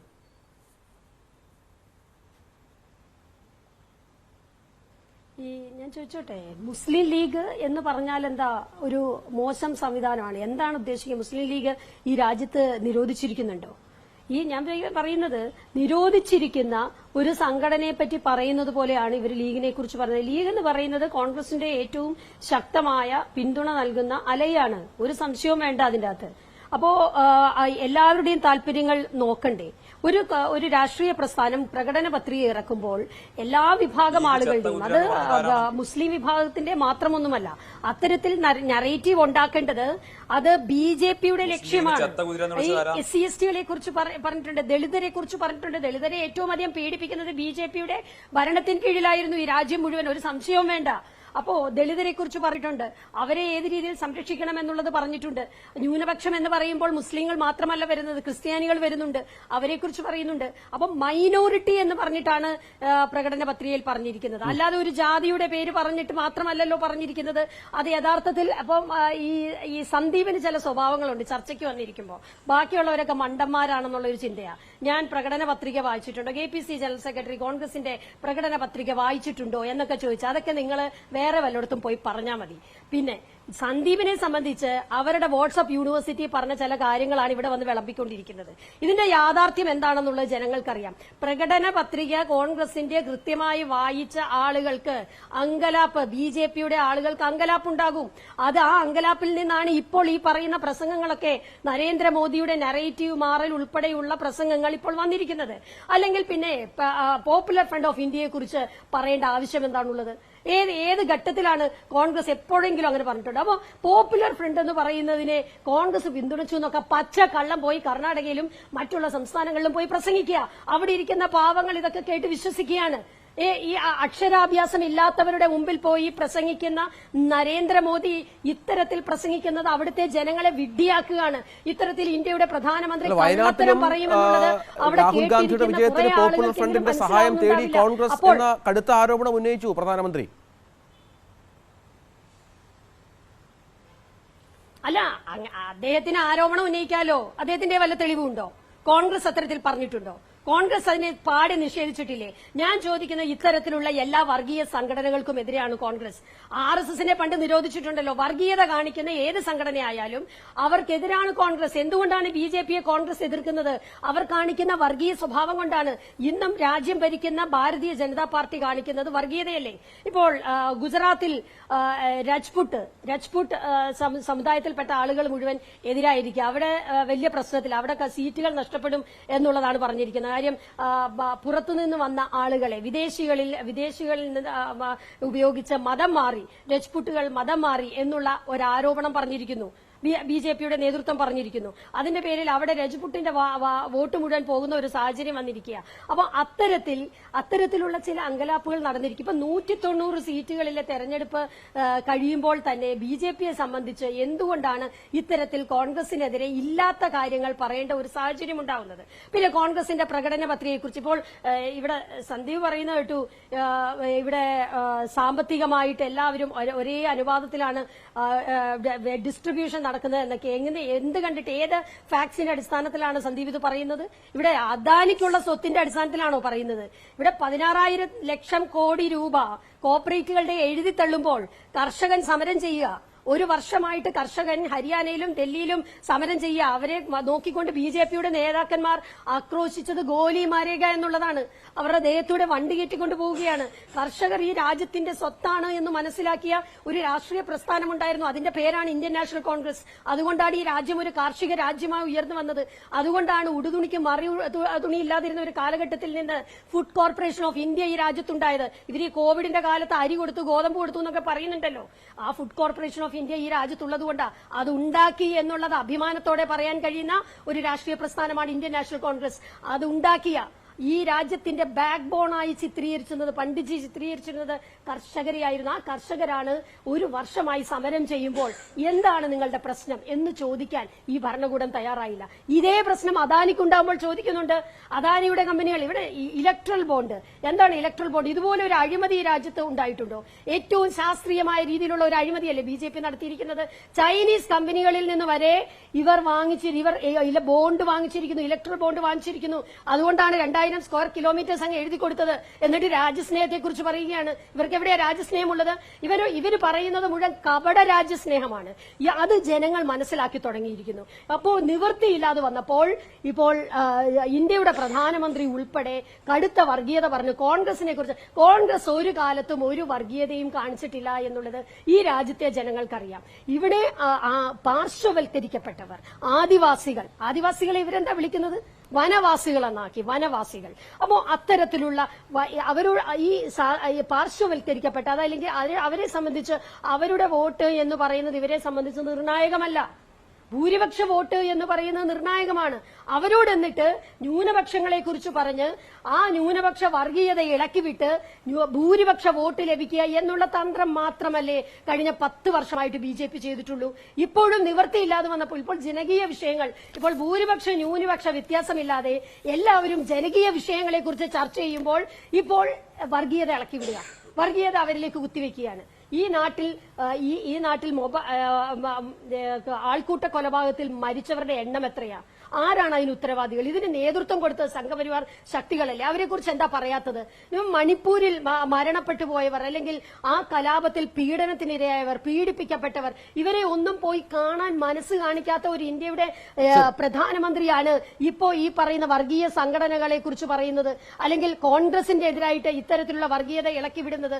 ഈ രാജ്യത്ത് മറ്റ് UP ഉൾപ്പെടെയുള്ള സംസ്ഥാനങ്ങളിൽ നടന്ന സ്ത്രീ പീഡനങ്ങളെ കുറിച്ച് എന്താ പറയാത്തത്? പ്രതിപട്ടികയിൽ വന്നത് ഇവരുടെ MLA-മാരല്ലേ? അതിനെക്കുറിച്ചൊന്നും സന്ദീപ് വാര്യർ പറയില്ല. അദ്ദേഹം എന്തൊക്കെയോ ഡാറ്റ കയ്യിലുണ്ടെന്ന് പറഞ്ഞ് കണക്കുകൾ പറയുക. ഈ രാജ്യത്തെ അടിസ്ഥാന പ്രശ്നങ്ങളെ നിങ്ങൾ അഭിസംബോധന ചെയ്യൂ. എന്തുകൊണ്ടാണ് നിങ്ങൾ കർഷകരുടെ കടമെഴുതി തള്ളാത്തത്? അതിന് നിങ്ങൾ മറുപടി പറയൂ.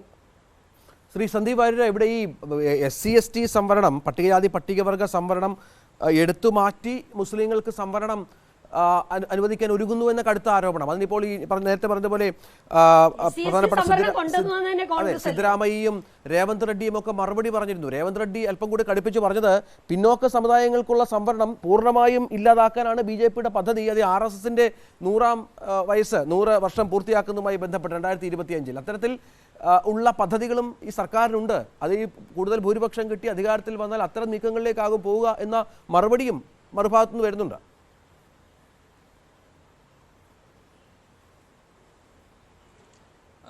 ശ്രീമതി ദീപ്തി മേരി വർഗീസ്, എൻ്റെ കയ്യിൽ ഡേറ്റ ഉണ്ടെങ്കിൽ അത് എൻ്റെ കഴിവാണ്. ഞാൻ ഡേറ്റയ്ക്ക് വേണ്ടി റിസർച്ച് ചെയ്യുന്നുണ്ട്. റിസർച്ച് ചെയ്ത് ആ കിട്ടുന്ന ഡേറ്റ അനുസരിച്ചാണ് ഞാൻ മറുപടി പറയാറുള്ളത്. അത് ബാക്കിയുള്ളവരെ പരിഹസിക്കേണ്ട ആവശ്യമില്ലെന്നേ പറഞ്ഞുള്ളൂ.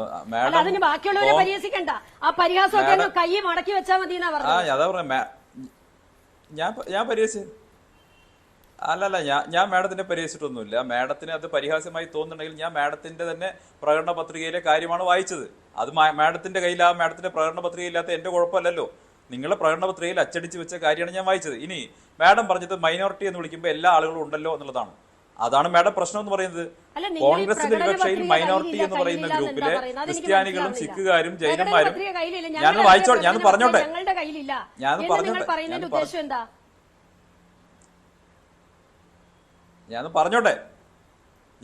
മാഡം, ഞാൻ പറഞ്ഞു കേൾക്കും. ഈ കോൺഗ്രസിന്റെ പ്രകടന പത്രിക പ്രകാരം അല്ല, കേൾക്കുന്നുണ്ടല്ലോ അല്ലെ? ഈ മാഡം ദയവേദി ഞാൻ പറയുന്നത് കേൾക്കൂ. നിങ്ങൾ പറയുമ്പോൾ ഞാൻ കേട്ടല്ലോ. ഇവിടെ നിങ്ങളുടെ പ്രകടന പത്രികയിൽ പറഞ്ഞിട്ടുള്ള കാര്യത്തിൽ, അതായത് സ്പോർട്സ്, അതുപോലെ തന്നെ പബ്ലിക് വർക്ക്സ് കോൺട്രാക്ട്സ്, ഇതിലൊക്കെ മൈനോറിറ്റികൾക്ക് കൂടുതൽ പ്രാധാന്യം കൊടുക്കുമെന്ന് പറയുമ്പോൾ എനിക്ക് മനസ്സിലാവാത്ത കാര്യം, നിങ്ങൾ എങ്ങനെയാണ് സ്പോർട്സിൽ എങ്ങനെയാണ് റിസർവേഷൻ കൊണ്ടുവരാൻ പോകുന്നത്? അതല്ലെങ്കിൽ പബ്ലിക് വർക്ക്സ് കോൺട്രാക്ട്സ്, രാജ്യത്തെ കരാർ പ്രവർത്തനങ്ങളിൽ മതം തിരിച്ച ആളുകൾക്ക് കൊടുക്കുന്നത് ശരിയാണോ? ഇത് രണ്ടും കോൺഗ്രസ് ആണ് നിലപാട് വ്യക്തമാണ്. ഒന്ന്. രണ്ടാമത്തെ കാര്യം, ഈ മൈനോറിറ്റി എന്ന് പറഞ്ഞൊരു ഗ്രൂപ്പിനെ മുഴുവൻ നിങ്ങൾ ഉൾക്കൊള്ളുന്നുണ്ടെങ്കിൽ വലിയ പ്രശ്നമില്ല. പക്ഷെ അങ്ങനെയല്ലല്ലോ നിങ്ങൾ ചെയ്യുന്നത്.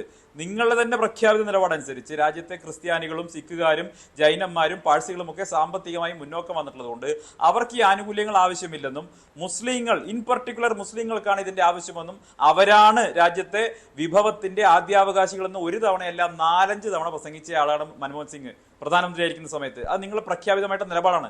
ഞാൻ ഒറ്റ കാര്യം ചോദിക്കട്ടെ, മാഡം എന്നെ ബോധ്യപ്പെടുത്തണ്ട.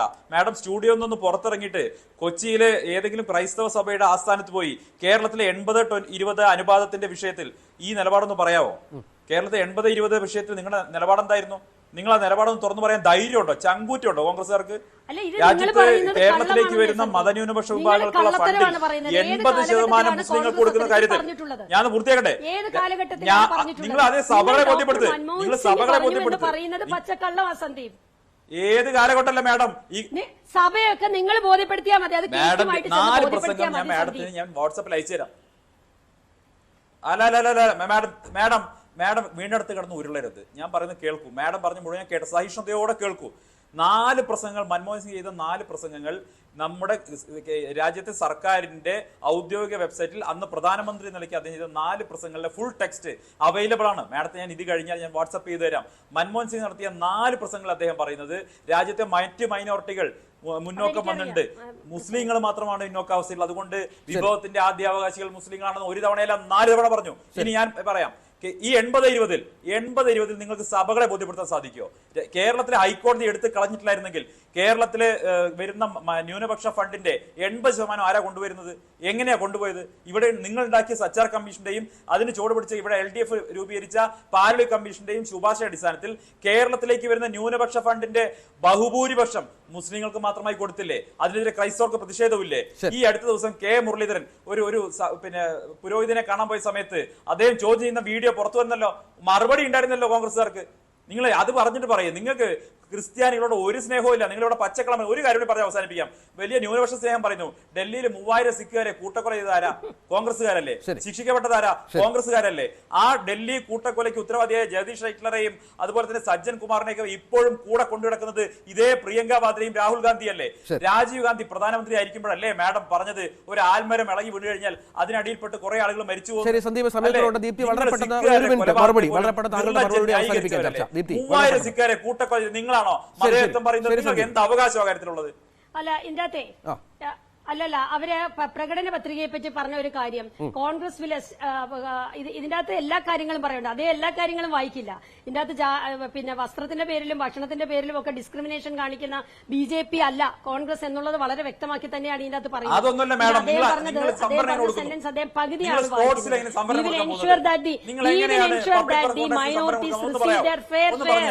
മൈനോറിറ്റീസ് റിസീവ് അത് ഇൻഷുർ ചെയ്യും. അത് ഇൻഷുർ ചെയ്യണ്ടേ? നിലവിൽ അത് ഇൻഷുർ ചെയ്യുന്നില്ല. അല്ലല്ല, നിലവിൽ അത് ഇൻഷുർ ചെയ്യുന്നില്ലല്ലോ. നിലവിൽ അത് എൻഷുർ ചെയ്യുമെങ്കിൽ അക്കാര്യത്തിൽ ചെയ്യേണ്ടി വരുന്ന ഒരു സാഹചര്യം ഉണ്ടാവില്ല. നിലവിൽ വനവാസികൾക്ക് ഞാൻ ചോദിച്ചോട്ടെ, ഇതൊരു പ്രകടന പത്രികയാണ്.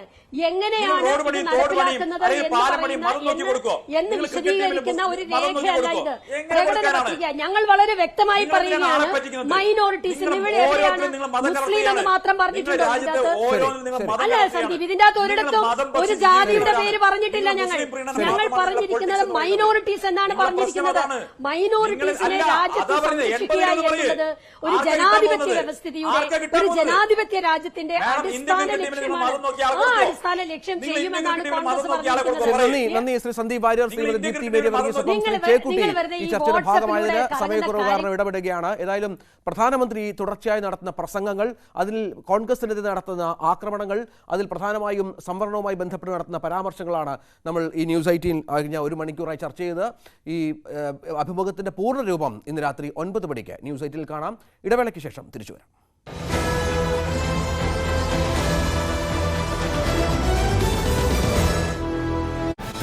ഇത്തരത്തിലൊരു ആസൂത്രണം